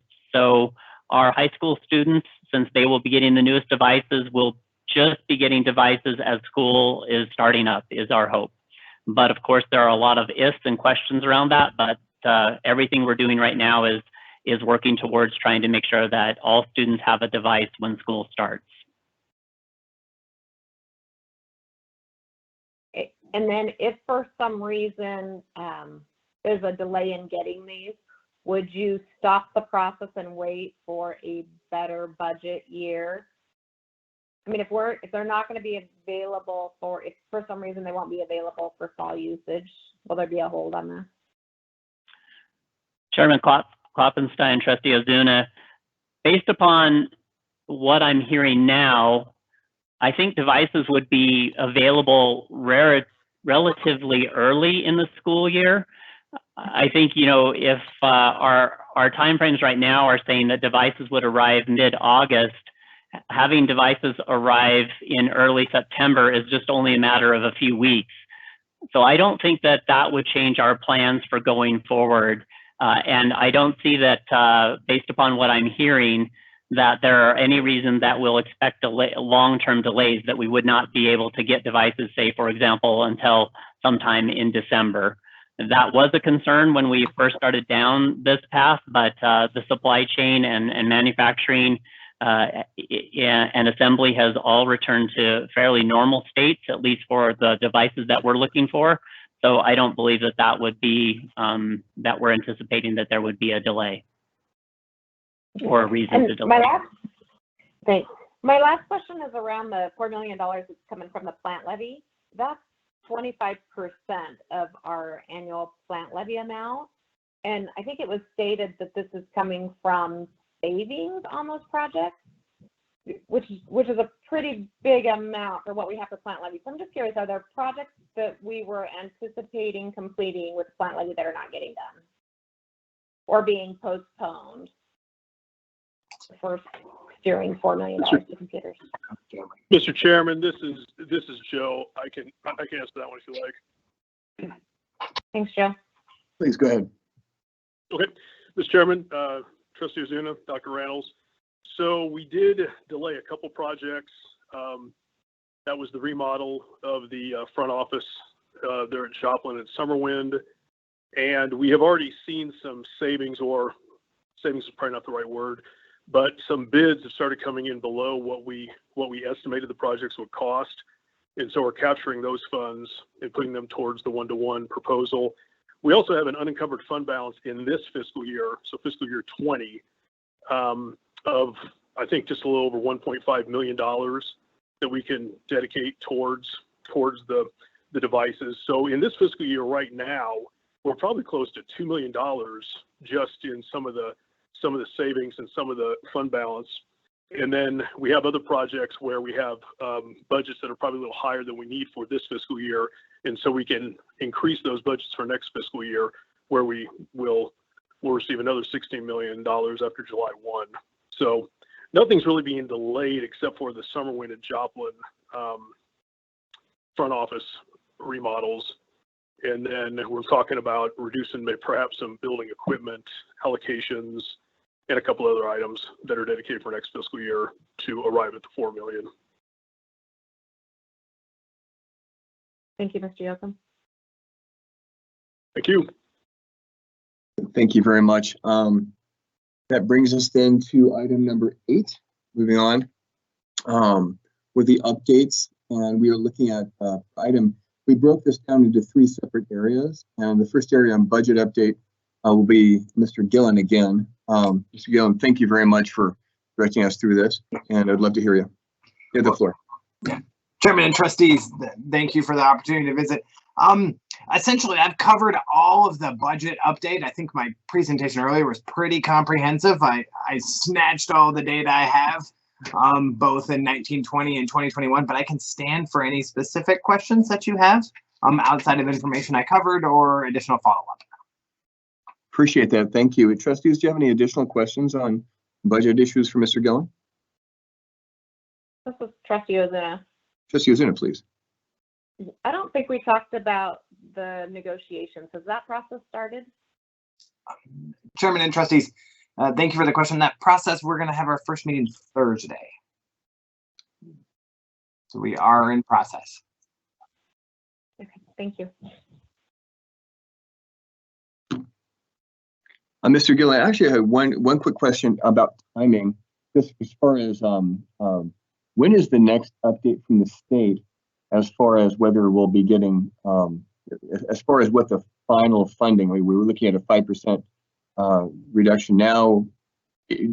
Are they giving you any guidance as far as a timeline, if they might increase that, if the 5% is kind of where it's going to be set? Or are they going to reduce that? I mean, is there any guidance as far as timeline goes? Chairman and trustees, thank you for the question. As of right now, we're getting told that it's the 5%, and that will essentially be implemented July 1. And so we haven't been receiving any other updates as of yet on revenue projections. I'm sure over the next couple of weeks, especially since tax returns are going to be due in the state June 15th, the state will be able to get a picture of revenue projections. I think some of their projections are also based on stimulus funding that they receive and the impact of that. So I think it's really going to be a little bit of wait and see on if the number grows. I'm not hearing anything yet that says it's going to, but I'll continue to provide you updates as I get them. Excellent. Thank you very much. And that then brings us then to Mr. Chairman, this is Yeah, go ahead, Trustee Johnson. I have something. I beg your pardon. Excuse me. Trustee Johnson, please go ahead. Yeah, just it's one quick request for Jonathan, and Trustee Zuna kind of brought it up. I assume there's kind of a normal budget process schedule that we typically would go through with the negotiations and stuff and a timeline, but I'm also making an assumption that this year's not normal. Is there a potential that we could get at least kind of what the schedule and timeline is looking like from beginning to end? So I guess it'd be helpful to just know where the like negotiations are starting and where we're trying to target and that kind of information, what that budget creation timeline looks like. Chairman and trustees, I think Mr. Roberts and I could definitely put something together that'll show both timelines associated with budget presentations we'll be giving, our expectations of the negotiations process, and as you all know, as a supplemental levy and the dates associated with that. So yeah, definitely can make that happen and get it back to you. Thank you. Trustee Newhoff? Yeah, thank you. I just had a question about negotiations since Pandora's box was sort of open there. I just looked at the meeting announcement for Thursday. What's the format going to be? How are we going to handle negotiations? I mean, typically, you know, you've got, I don't know how many, 12 people or something sitting all shoulder to shoulder around this table, plus a room of observers. I mean, often there'll be a trustee or two there, IEA will be there, other teachers will be there. So how are we actually doing it? Is there going to be some sort of virtual way to listen in, like there is, for instance, for this meeting? I'm just curious about how that's happening. Chairman and trustees, I think I'll defer to Mr. Roberts if he's available. Thank you, Jonathan. Chairman Klopfenstein, Trustee Superintendent Reynolds. Jonathan and I started conversations a couple weeks ago with, the association and the IEA making plans. We initially wanted to meet together in a room. We've got big enough rooms that we think we could physically distance. It turns out that there were some people that have some medical concerns, and so we have decided that we will do it remote. With a system like this, we'll have a link posted tomorrow, most likely. We would like to have it on, most likely it'll be on Teams and have everybody on video so people can see their faces as we do it. I think, as Jonathan has talked about, we'll see when it gets into negotiations, but as far as salaries and benefits go, it's as you know, pretty skinny this year. So we'll see where that goes. I think, we've developed a really good relationship with the association, and hopefully that timing will go quickly and we'll have that done. But I think for right now, we're going to do it remotely, and yes, the public will be able to dial in and listen, on the meetings. Okay, thank you. Any other questions? Moving on, then we'll go to graduation, and that's going to be provided. For updates, we'll be looking at graduations, and I apologize, I missed the person who was supposed to present. If you would please make yourself aware. Thank you. Chairman Klopfenstein, trustees, and Dr. Reynolds. This is Jeff Stans, and I can give you an update on graduations. So, as you know, there's two parts to it. We have a virtual ceremony, which will be Saturday, June 6th. All schools will be, their link will be posted at the same time, so 11 o'clock on Saturday. If you've had a chance, you can actually go on to Idaho Press and you can look at some previous online ceremonies. I don't know if I'd call them a ceremony. Boise District used the platform, but I will tell you, they did theirs differently than they will. So if you go to well, I'll say Timberline, for example, because my son just graduated from there, you can go on there and just see the speech, two student speeches. The superintendent gives a speech, and then you can just scroll through and then look at the pictures.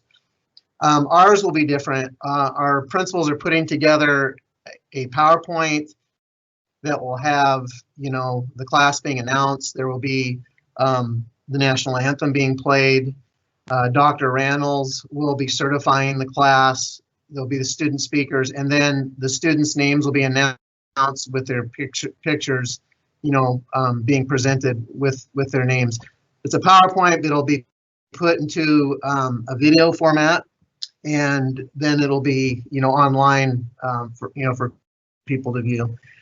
The second part of this is the actual live ceremonies, and all of the schools are busy making preparations. There will be some variances between schools.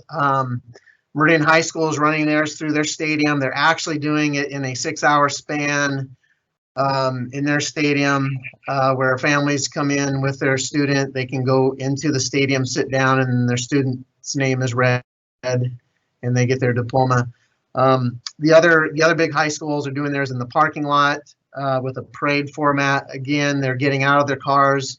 They'll have their names announced. They get to walk across the stage and receive their diplomas. And I believe some of you board members have been, maybe you've already been invited, or you've been brought into that ceremony. I believe Mr. Newhoff, Dr. Newhoff is involved with the Eagle High School. But I would just encourage the trustees to visit your high schools. I believe I sent you the times when they're having their live events. If I did not, I have those, and I can email those out to you. But they're going to be really special. I'm really excited. I can just tell you, just from personal experience, because my son just graduated Boise at Timberline. They did a similar kind of a parade, and obviously it's different. But when we actually got there, and my son was able to get out, and they didn't have a stage, but they did have a processional where they had their name called, and he got to see some of his teachers. It was, it was still very meaningful to him, and I know that our principals will do a really good job, and excited for it. It'll just be totally different, though, just not the usual. Thank you very much, Mr. Stans, and I guess not the usual is kind of our motto for this year. Trustees, do you have any questions? This is Trustee Ozuna. Trustee Ozuna, please. What kind of feedback are you getting from parents and students now? Is it getting more positive as we see that this is the approach that's being used by high schools, not only in our region, but across the nation? Or are you hearing that people are still wishing that we were holding on to that July date? So, Mr. Chairman and Trustee Ozuna, honestly, that first, I want to say, I've kind of lost track of time. I think it was 3 weeks ago that we announced that we were not going to go with the July dates, just because it looked like it's still iffy if it was going to happen, but we knew we could do this event. I know that we received some emails, some feedback initially, but it has since, at least on my end, it has died off completely. And I've been meeting weekly with the principals, just getting updates from them. And just from their perspective, I think once they communicated it out to their families and their students, exactly what they are doing, I think people have accepted it. And now it's actually something people are looking forward to. So no, we're not getting hit with, why are you not, doing it in July? Because it's questionable whether it could even be done in July anyway in a closed setting. So I think people have accepted it, and we're all looking forward to it, actually. That's great. Thank you, Mr. Stans. You're welcome. Any other questions for Mr. Stans? Thank you very much, Mr. Stans. Truly appreciate all the effort you're putting into this, and along with Mr. Heller and the many number of staff that are trying to support these graduations. Really looking forward to myself being able to participate. 6.5 hours, you say, from Meridian High?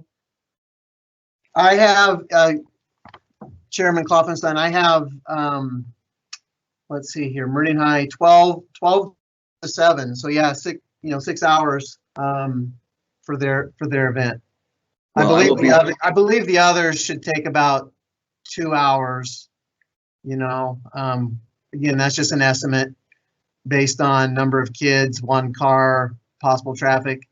I would recommend to the trustees, I know it's hard to be everywhere at once, so we've spread them out so we can get to them, but I'm particularly excited about our smaller schools, the academies. When I look at their plans, I don't think they're going to skip a beat, actually. Their crowd is so small anyway, but what they have set up there is going to be really neat, very personable. They will have everybody there. So if you have an academy in your zone, I highly recommend hitting those. Of course, Idaho Fine Arts on the north end, theirs is going to be pretty spectacular as well. But anyhow, they're all, the principals are very excited. They're going to do a great job. So thank you for your time. Thank you very much, and very excited, actually. Moving on, we're going to go to letter C. Basically looking at any other preparations for the district, what kind of preparations through the summer we should kind of schedule into our appointment books as far as what the district is doing, how trustees might be able to jump in, what kind of meeting schedules the district is looking at, being prepared for the fall. I think Dr. Reynolds was going to lead this, and just kind of looking at the overview of activities during the summer for preparation for the fall. Thank you, Chairman Klopfenstein and trustees.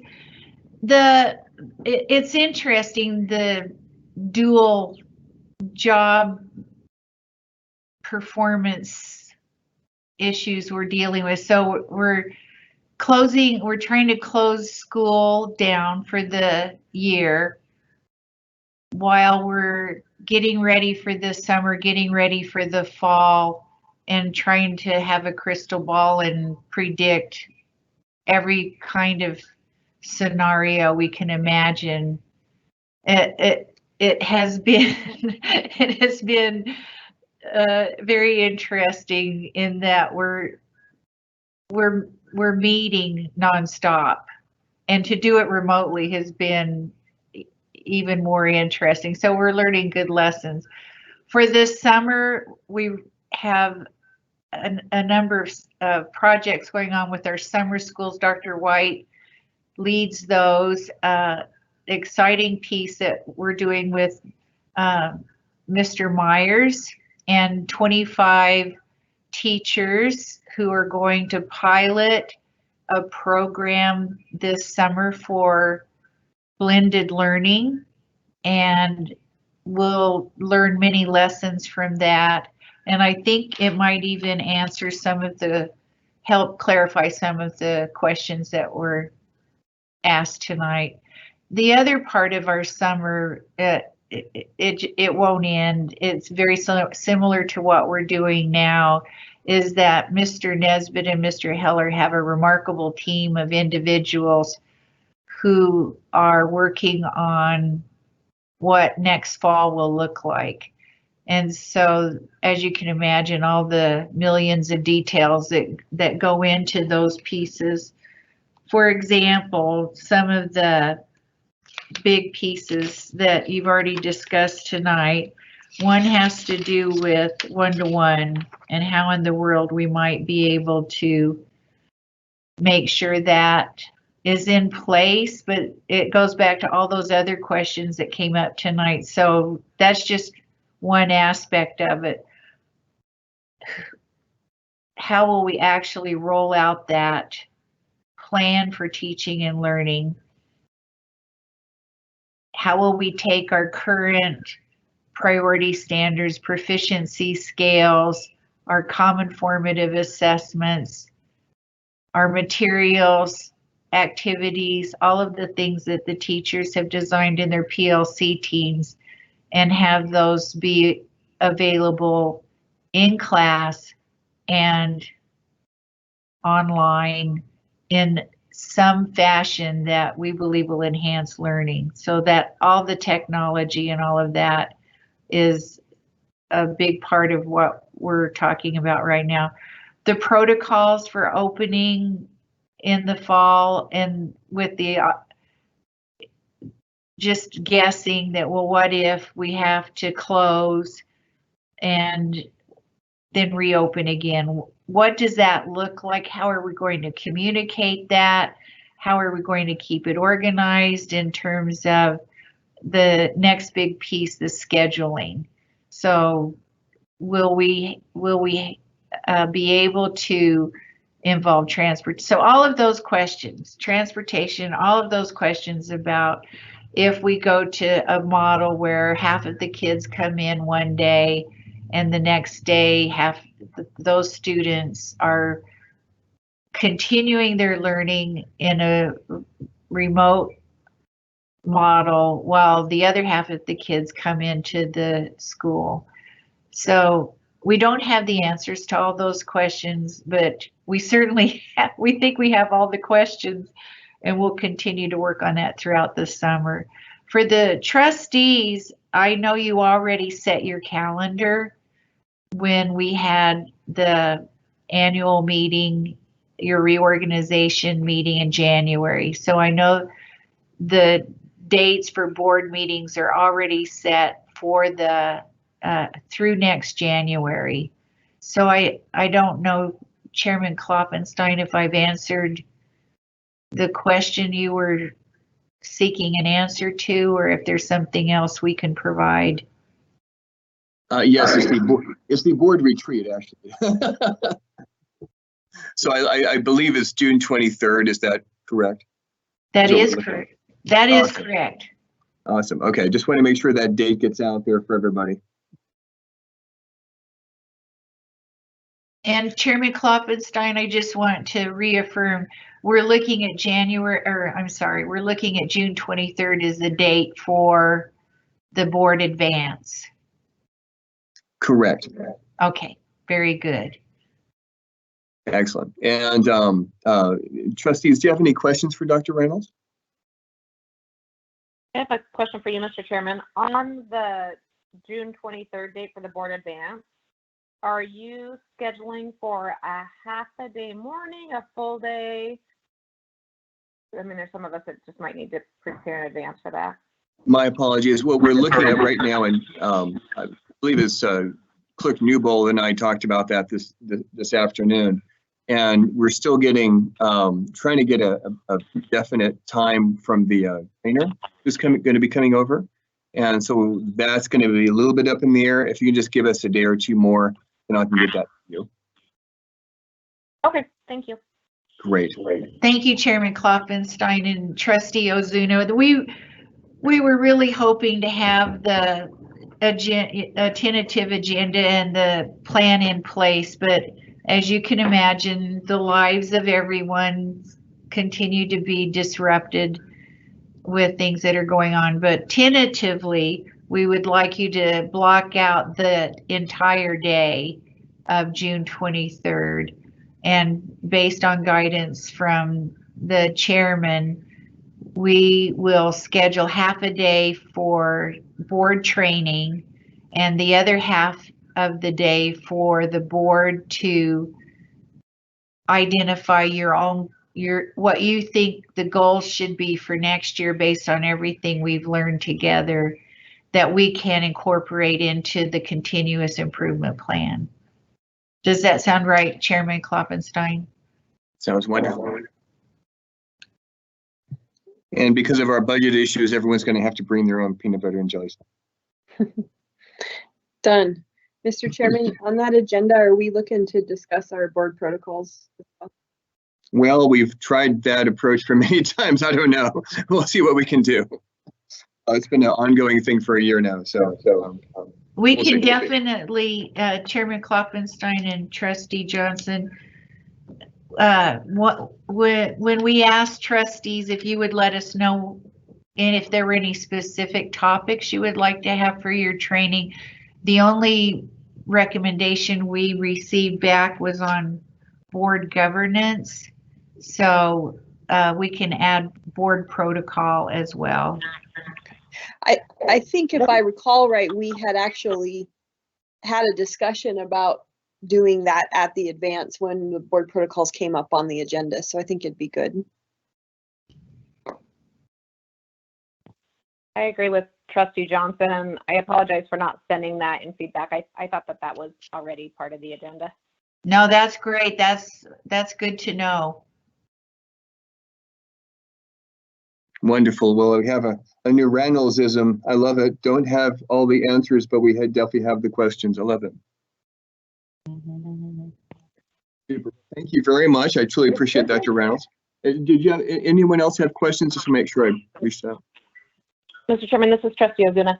Trustee Ozuna, One thing please. that I would like to request is that we continue to get updates from the weekly task force meeting that's happening around the remote learning, and also for the fall planning meetings that are happening. I think those are really helpful, and they answer a lot of questions as we move ahead. Thank you. Thank you. And I have the minutes ready to send to you.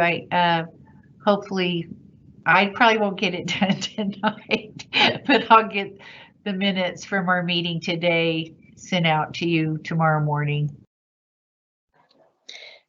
Mr. Chairman, this is Trustee Johnson. I don't know if it's year-end preparation, maybe it is, but I think one of the things that I had requested, and I'll just put it on the record, is that we have an opportunity to listen in to the focus group discussions and just get an idea of what kind of feedback we're hearing from our community partners and our teachers and parents. Thank you. Yeah, I'm not sure the question on the issue might be an IT issue as far as getting connections and all that in time. But anyway, it's something that we can bring up at a later time. So I think we should probably move forward. We have 4 more items on the agenda. And item number 9 would be from the consent agenda to be item number 7 on Hillsdale Elementary School enrollment adjustments. And Trustee Johnson pulled this. I'd like to ask if you would please lead the discussion, Trustee. Thank you, Mr. Chairman. I think the first thing I'd ask is that Dr. White outline kind of the plan for implementing this. And we had some information in the red light agenda that just isn't part of the record or the information that's linked for the public. So I'd like to just get that information on the record. And then I have one question for Dr. White that I could start us off with and see if anybody else has any questions. So we could start there. That'd be great. Chairman Kloppenstein, members of the board, Dr. Reynolds. I'm happy to start off concerning Hillsdale and an enrollment adjustment. What I am proposing is that we temporarily allow some new students to enroll at Hillsdale. And the rationale behind that is, in kindergarten, we currently have at Hillsdale 42 open spaces. In first grade, 10 open spaces. Second and third grade are both full. Fourth grade, we have 6 open spaces. And fifth grade, we have 16. So what I would like to do is involve in this situation, of course, not only our staff here at the district office, but Christy Bear and her secretary, and also Marcy, who coordinates all of our secretaries, because it takes a lot of coordination. Because what we would want to do is we would want to look at any students or families who might have closed on their house after August 14th. And then from that information, start to create a list of names, and the parents would need to provide the closing dates of their homes. And then from that list, we would leave that open as we talk to daycare providers. Perhaps we would talk to families that have neighbors near them that we haven't connected with, especially in kindergarten. That's called the kindergarten roundup. And so we would create this list and we would know exactly what dates families had moved in. We would find out how many children are interested in going to Hillsdale and begin to fill those open spots. So every grade level is to capacity as we have outlined in policy. And as you know, kindergarten, first and second grades can handle 25 students, third grade 26, and fourth grade and fifth grade 32 students. So it could take a little while. It could take up to perhaps August because we wouldn't want to fill it to capacity in June and then find out, uh-oh, you messed up. There were some people that you didn't get a hold of and they didn't have an opportunity to enroll. And lots of times, as you all are aware, as we come into the summer months, we oftentimes leave our transfer list open until school begins because we still have people move in and move out. So that was the adjustment I was thinking about. Is there any questions I didn't answer or anything you would like to ask me concerning this proposal? Trustees, do you have any questions for Dr. White? Yeah, Mr. Chairman, I'll take the first one. Dr. White, I think the one thing that I understood originally set the cap, and the reason why we didn't, the boundary committee did not recommend adjusting the boundary lines originally, was because there was a concern of having to move students more than twice at the time.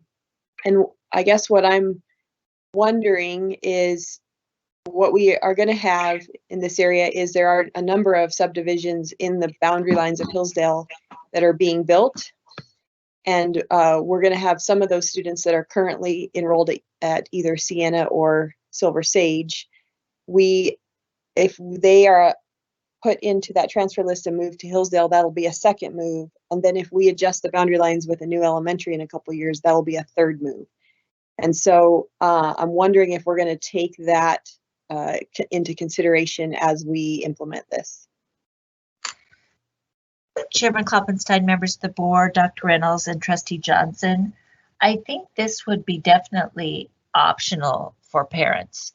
So if a parent said, you know, I've enrolled my student at Silver Sage, and I know that I was very close to August 15th when I closed in my house, but I would just like to keep my child at Silver Sage. That would certainly be an option that they would have, and perhaps that would cause less of a disruption as far as movement goes. But you are correct, Trustee Johnson. There very likely could be one or two or more moves a family makes, much like the moves we made when we opened Prospect, Discovery, and that area in that kind of mid of Meridian. We had some families move 4 and 5 times with their kids as they navigated between all of those new schools that were built. So I definitely don't like a lot of disruption, but I definitely feel we've heard an outcry from the parents in Hillsdale that they sure are committed. If any opportunity is available and space available, they would love to get to Hillsdale.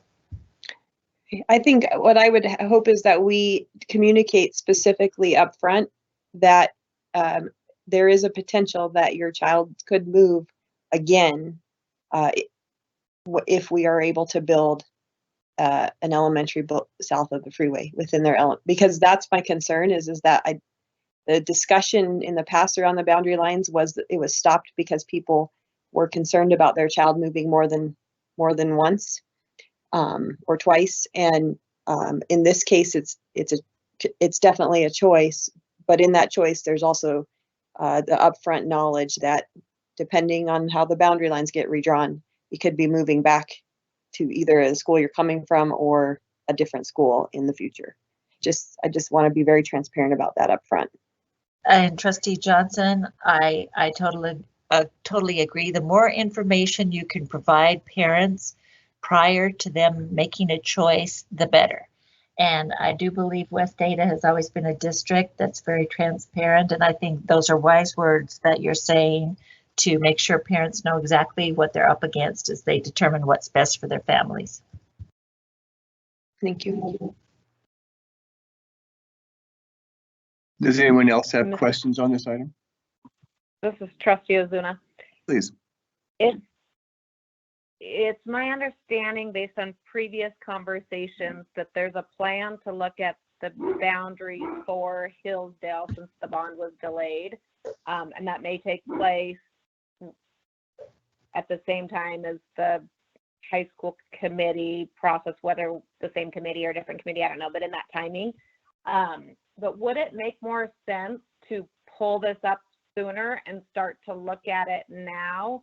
Because if we are going to not necessarily remove the cap, but if we're allowing some additional students in, it might be very good to know up front what these new boundaries will look like.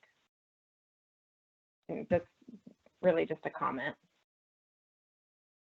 Chairman Kloppenstein, members of the board, Dr. Reynolds and Trustee Ozuna. I think that is something definitely that our exec team can talk about. And I know Mr. Exline works very diligently on boundaries, and we got him for a few more months, or at least a couple. I would like to tap into his expertise for sure. Yeah. Mr. Chairman, this is Trustee Johnson. I would heavily support that. I think it would give parents a really good decision point for whether or not they decide to make the move. Thank you. Any other questions? Well, thank you very much, Dr. White. Thank you. And that brings us then to item number 10, which was item number 12 on the consent agenda. And if it would be okay with you, Trustee Johnson, if we just combine 10 through 12, which would be traditional calendar, modified calendar, and then also 11, which was instructional hours. Would that be okay to have that in the same discussion? Mr. Chairman, yes, absolutely. Thank you very much. Please go ahead and lead the discussion on this as well. Thank you, Mr. Chairman. Again, I thought we got some really good, I think the important part here is there's a couple things being recommended. One is that we put if I understand right, we put the modified and the traditional calendar on par next year. And there was some really, I think some information that we received in the red line agenda that explains why the recommendation. And I think it'd be really good for those folks that made this recommendation to put that on the record for transparency and really help understand the why and the change, because there are a number of parents who build their schedules and lives around those modified calendars, and we're going to change that if we adopt this.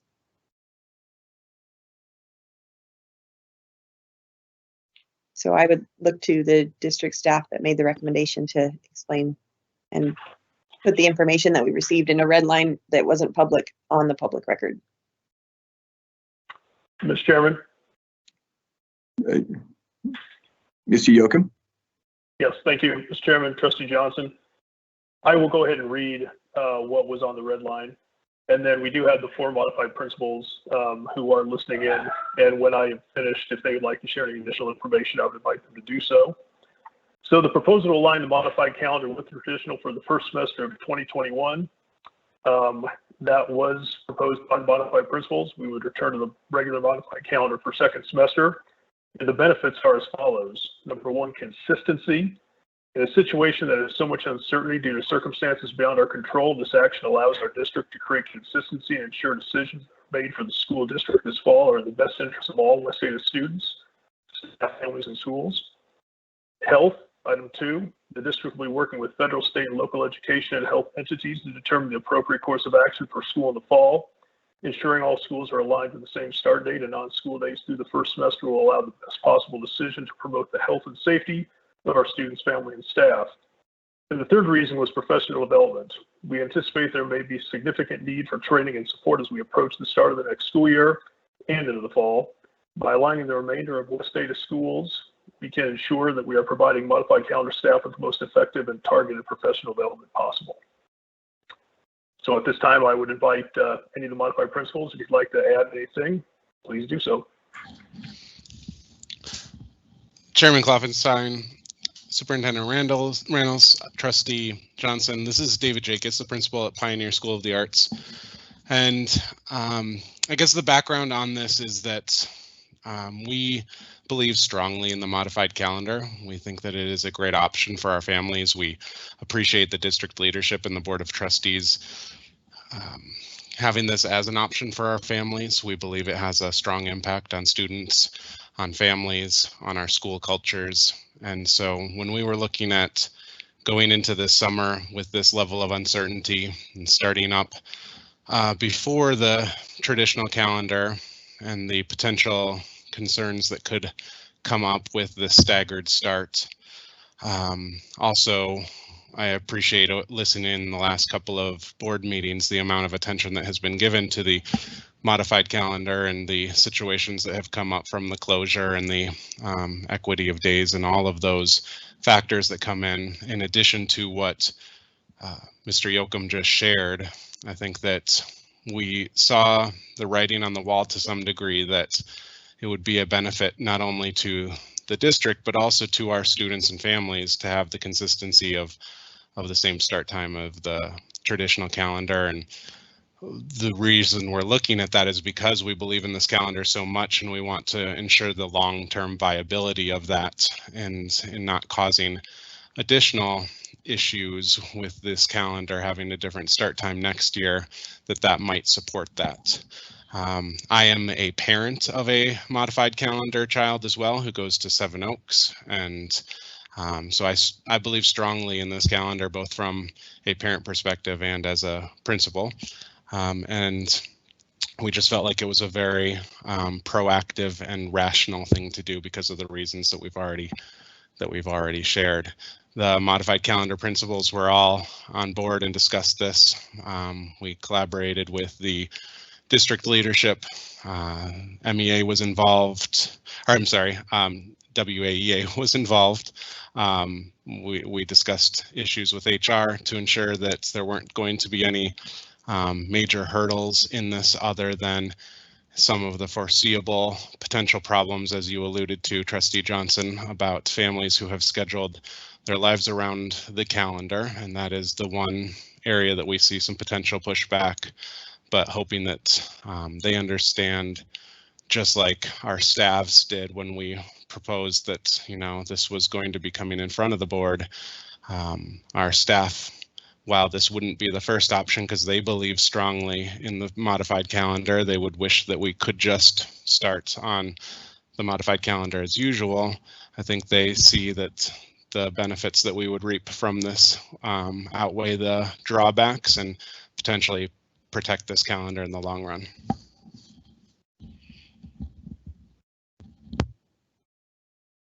Thank you. Mr. Chairman, I think I'm going to butcher the last name, Mr. Jacobs. You got that just right. Okay, thank you. I think it's really helpful to hear kind of the reasons why.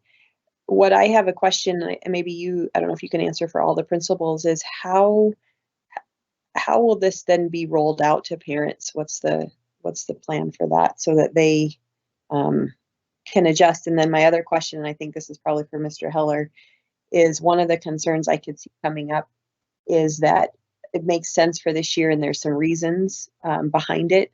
But as Mr. Jacobs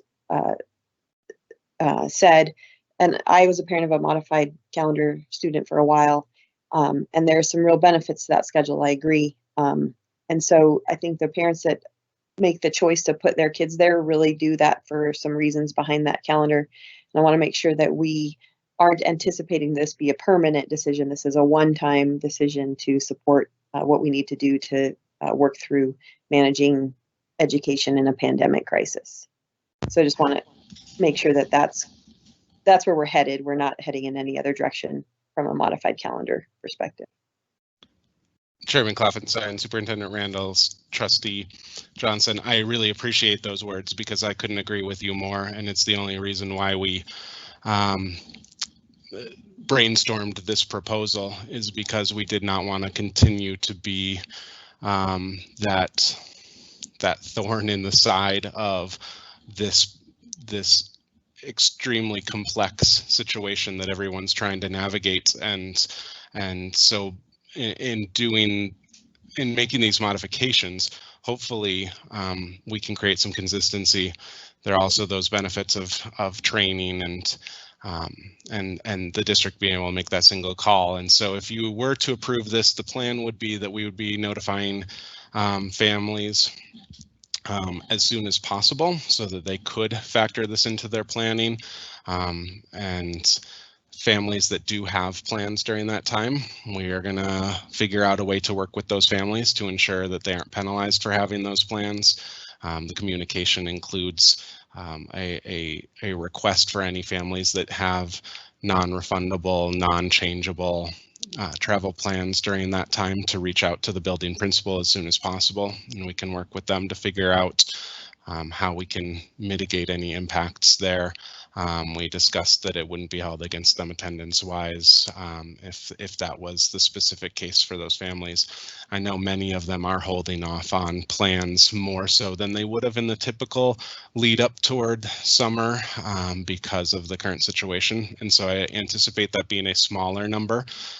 We anticipated that there potentially could have been the case for staff members as well, and so that was in our communication with staff members earlier this week, or I mean late last week, and I did not get any feedback from any staff members who were in that situation.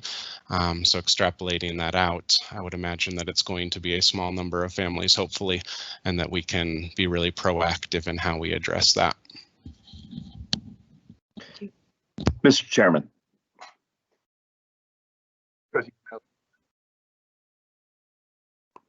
Mr. Chairman. Trustee Smiley. Yeah, I didn't mean to cut off Trustee Johnson if she had another question. Oh, go ahead. My question is simply one of numbers. For example, by doing this, most of our modified calendar schools are full, but thinking with the situation with Hillsdale and Sienna and Silver Sage, Christine Donnell is also in that area. And how are we looking at as far as enrollment numbers with our modified calendar schools? Are they all pretty much full, or do we have opening spaces there?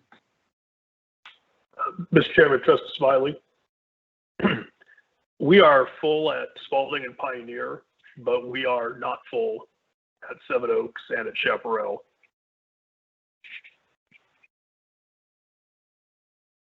Mr. Chairman, if I may, Trustee Smiley, I think Christine Donnell runs on a traditional calendar right now. Oh, okay. My bad.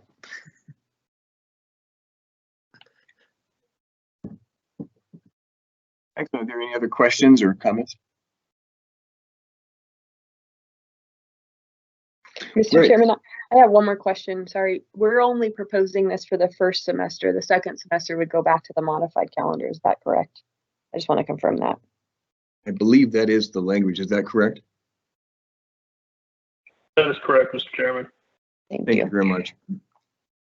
Excellent. So we'll move on at this point, assuming there's no other discussion. I do want to make one. I have one quick question, Mr. Chairman. Oh, please. You know, for all of the reasons why we are doing this for the fall, if our environment looks the same in the spring, would we consider this change for the spring as well? Or once we make this decision, it needs to stay because people make their plans around the calendar?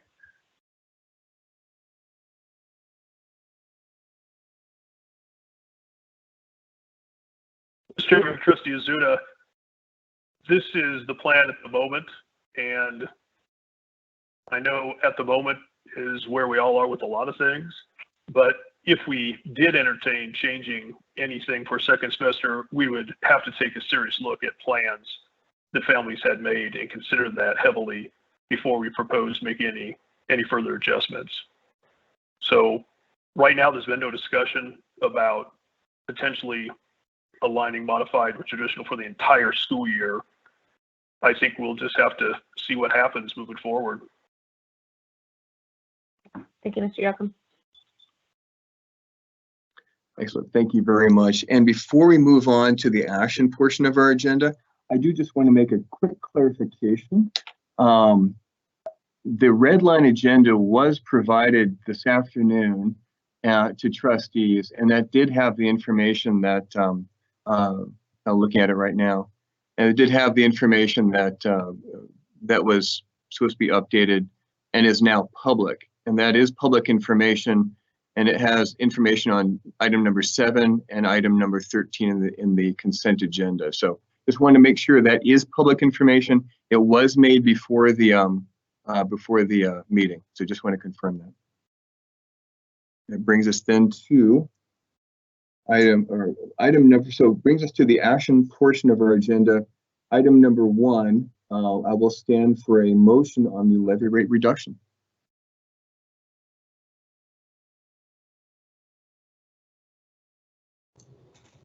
Mr. Chairman, Trustee Newhoff.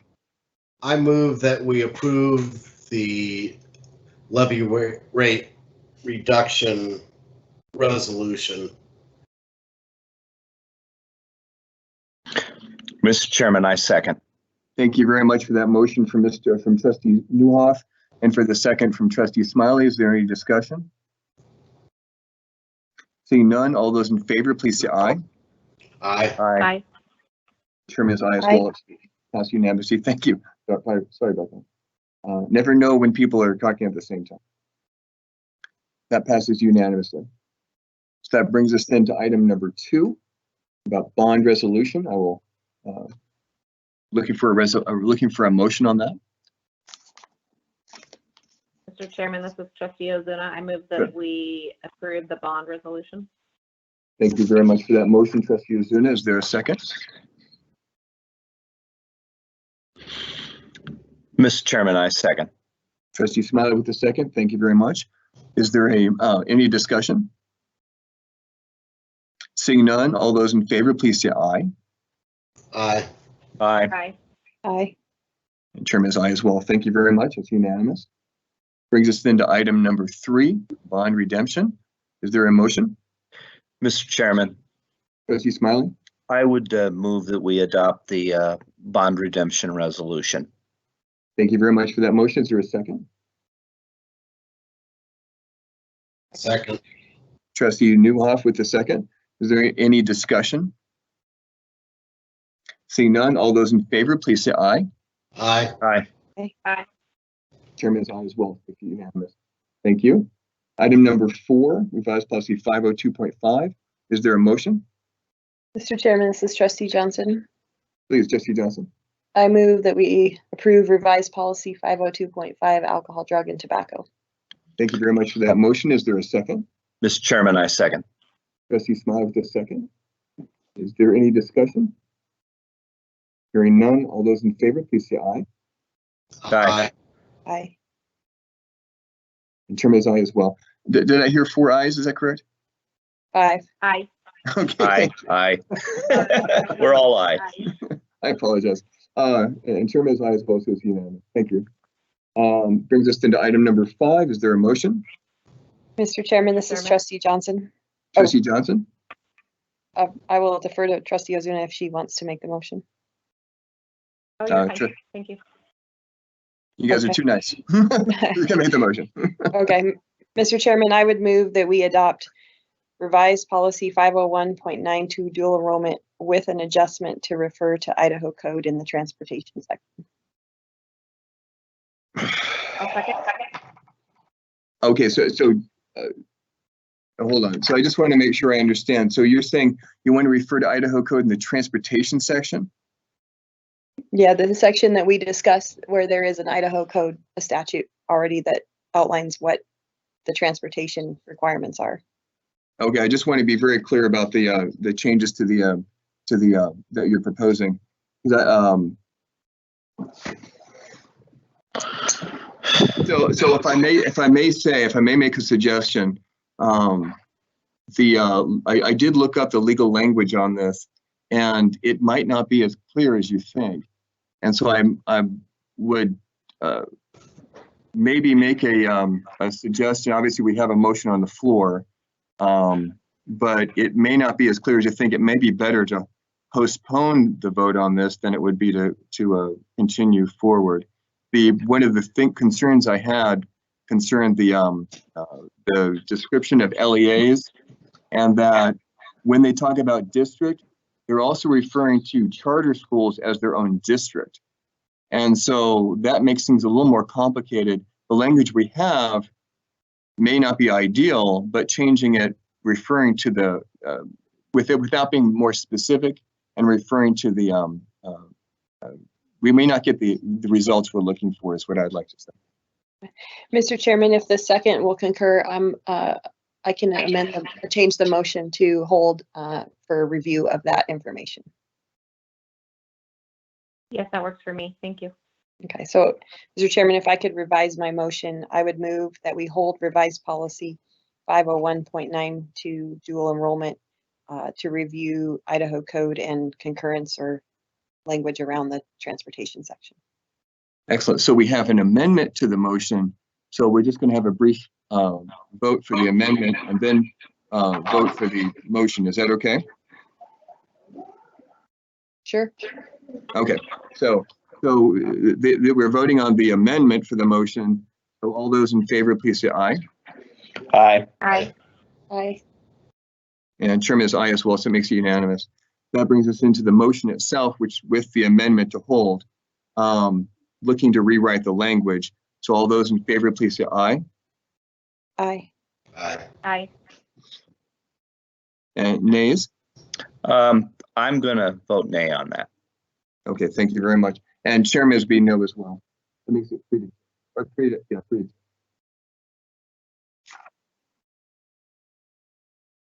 That then brings us then to item 6, which was item number 7 in the discussion.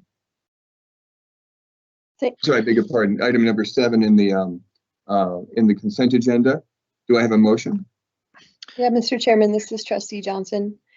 I move that we adopt the recommendation to increase the Hillsdale Elementary enrollment adjustments and include that adoption as part of the boundary line discussion for the future agenda item. So what I'm trying to do is approve the adjustments, but as Trustee Azuna brought up, I think it'd be good to have it with the boundary line discussion so that parents have a good decision point, good information for that decision point. So I guess what's the action item you're looking for within your motion? I'm a little confused. Well, I think both Trustee Azuna and I had asked for that, and we had talked about it in the past. So I don't know what agenda in the future we're having the discussion on the Hillsdale boundary lines, but the action here is to definitely include the 42 additional seats as part of that discussion. And so definitely approve, let's fill those seats, but let's figure out how that's going to look with the boundary lines together and give that information to parents. So it's not stopping the collection of information, but before we ask for a decision point, we give parents the information on potentially how the boundary lines would move, as well as if they've got an available seat. My or if there's an apologies. option for them to have a available seat. Okay, so what you're basically saying, I just want to make sure I'm understanding to make it clear. You're saying approve the motion for tonight, but as an addendum or but also provide information that they could face being returned to that their seat may change during the boundary discussion. Is that correct? No, not quite, Mr. Chairman. I think the motion is to approve the adjustments, but not ask parents to make a decision on accepting those until we have the boundary lines discussion as well. So, but the boundary line information complete. I don't know when we're going to have that on the agenda, so it's hard to put this with it until we have that information. Otherwise, I'd have put that in my motion. Mr. Chairman, a point of order here. Please. I think what we have to do is, unless we have some clear and specific language, as a board, we can always go back and look at those enrollment adjustments. So we can do that at any time. I think we want to make sure that the motion that we have here is very clear and the language is precise. Otherwise, I would just suggest that we probably just accept the enrollment adjustments, understanding that at a future time we can come back and revisit them. Mr. Chairman, let me withdraw my motion and add a new motion. So my motion is to hold the enrollment adjustments for the agenda where we have the boundary line discussion. So that could be months from now. Yeah, Mr. Chairman, that doesn't work. Parents have to make plans. Exactly. Well, it would be helpful to know when we're going to have that agenda item. We had that request for it from 2 board members, so maybe that would be helpful before I could determine that in the motion. I'm not willing to make a sacrifice like that. You're basically putting the board at jeopardy. I'm a little concerned about that. we can have a motion, and we can, I mean, it definitely, to me, it seems like it's a concern that somebody would be held hostage. I mean, we have a motion on the floor, but it concerns me that we're holding an item, which frankly is a business item, hostage to be able to move forward because of another issue. I'm concerned about that. So, Mr. Chairman, are we in discussion? Can I add a comment? absolutely. I do think that looking at these together may make sense. If we're going to allow these additional students to enter into Hillsdale, and we know that we're having a boundary conversation on Hillsdale this fall at the latest. I mean, I think we've already heard that from Mr. Exeline, that it'll be at the latest part of this fall boundary process. But I do think that it makes sense to know what those future boundaries look like before we add in these additional, I don't know what the count is, but that could be 50 students. I think it's greater than 50 students. So we have to, Trustee Johnson, maybe a friendly suggestion might be to hold, I forgot what your motion was now, but was it to hold this? Yeah. Okay. Chairman Klopfenstein, I would encourage the trustees to really think about what they're doing right now, because there are just some red flags going over the information that was presented is getting very muddied. So I understand the concerns, but I think Trustee Smiley was correct in calling for a point of order. I would, it just seems like you have two completely separate issues, and how one impacts the other is pretty major. So I would just caution the board to think through what it is we're trying to do here. Mr. Chairman, because there's not been a second on the original motion, I would just move that we accept the Hillsdale Elementary School enrollment adjustments. I think I did. Well, Yeah, I didn't call for a second. So this has all been out of order because there wasn't discussing something where there wasn't a second. There wasn't for a second. Well, in actuality, we really don't even have a motion. That's what my concern is. I don't really understand what the motion is. So the motion, I need to get clarification what the motion is. And the motion basically is that to hold this for an indefinite period of time until we have a discussion on boundaries, which could be well into the fall. Yeah. So let me ask if it's a point of order. I'm trying to find a middle ground here. So I think Trustee Ozuna had suggested we just hold until the next meeting, and then we have some time to figure out what that boundary line agenda timing would look like, and then we can make a decision at that point whether or not that timing is going to be so far in the future it won't matter, or it's going to be closer. Okay. Mr. Chairman, may I make the motion that I made? I guess I'm a little concerned because we do have a motion on the floor, which is basically from Trustee Johnson, which is to hold it indefinitely, or at least until time uncertain. Chairman, this is the clerk. I think you need to let the motion die of lack of a second, and then we can. Exactly. Yeah. I'll second it. But I didn't ever hear a call for a second. I will second that. Trustee Ozuna with the second. If so the Chairman Klopfenstein, then would someone repeat the motion so the clerk can make sure that we have the exact wording in the minutes?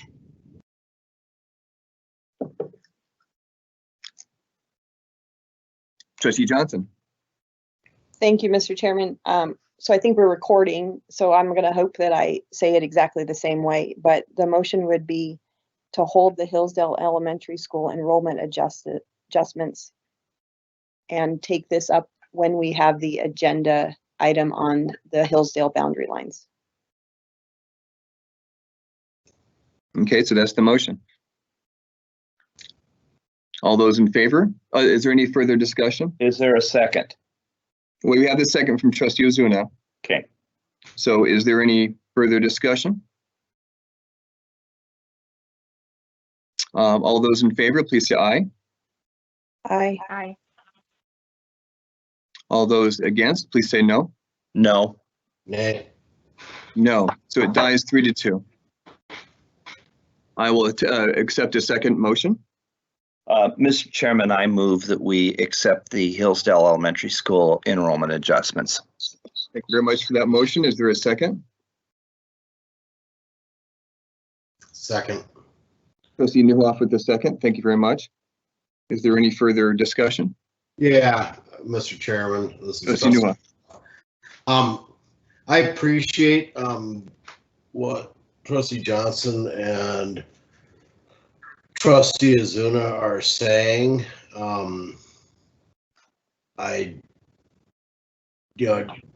voted no on Trustee Johnson's motion because of the sort of nebulous timing that we're in. I mean, it was nebulous without the COVID situation, but I would hope that there's a way through communication and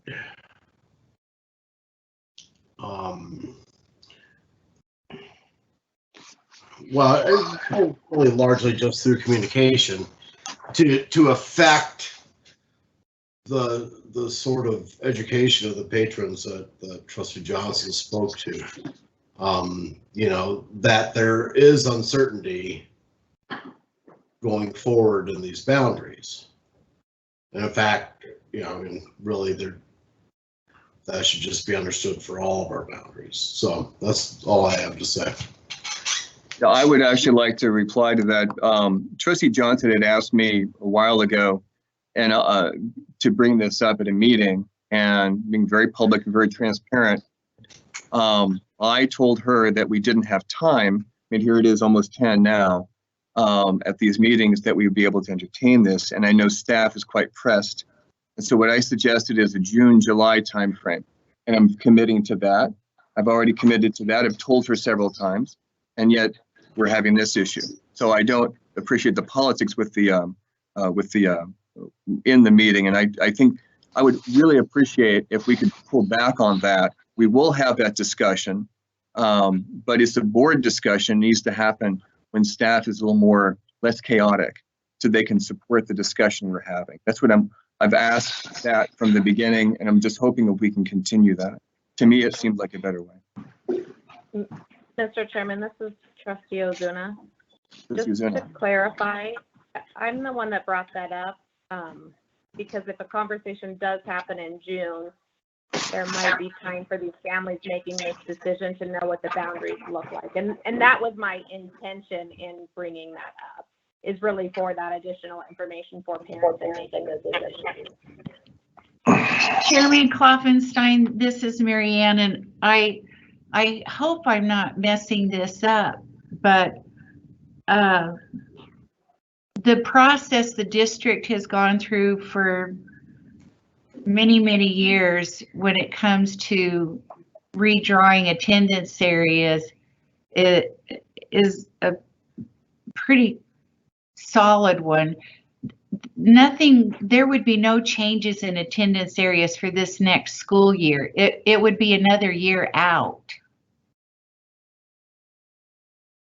And I do believe that was voted on by that was part of the cap and voted on by the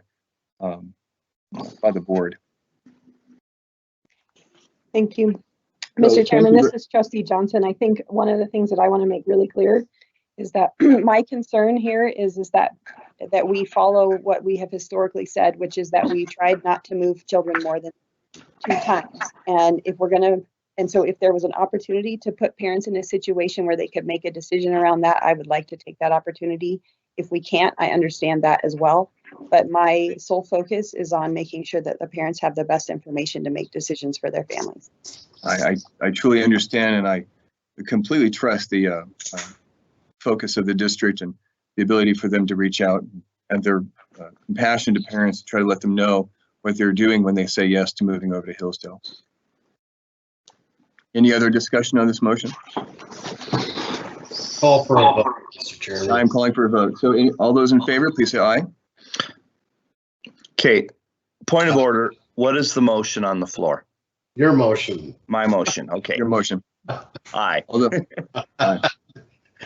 I wanted to make sure we got off a little off track there. There we go. Trustee Newhoff? Aye. Any other ayes? Aye. Trustee Ozuna, aye. Aye. Trustee Johnson, aye. Chairman is aye, so it's unanimous. Thank you. That brings us then to item number 7 under the action items.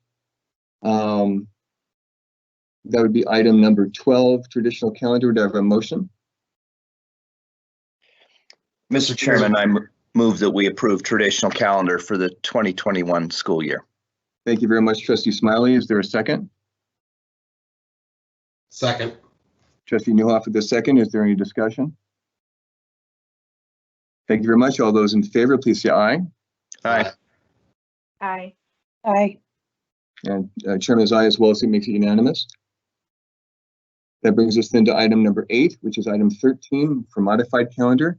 Do I have a motion? Mr. Chairman, I move that we approve the modified calendar for the 2021 school year. Thank you very much for that motion. Is there a second? Second. Trustee Johnson with the second. Is there any discussion? Seeing none, all those in favor, please say aye. Aye. Aye. Aye. Aye.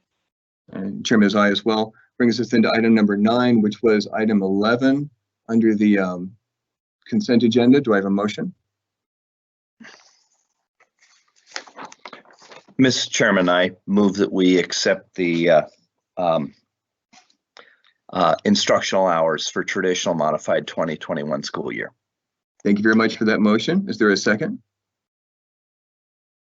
Second. Trustee Newhoff with the second. Is there any discussion on this motion?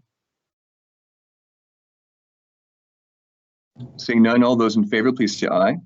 Aye. Aye. And Chairman is aye as well. It makes it unanimous. That brings us then to the adjournment portion of the agenda. Do I have a motion? So moved. Trustee Newhoff and Trustee Smiley with the second. Any discussion? Thank you very much. All those in favor, please say aye. Aye. Aye. Aye. And Chairman is aye as well. Thank you very much. Have a great night. Thank you. We had good discussions. They're very positive. Very good.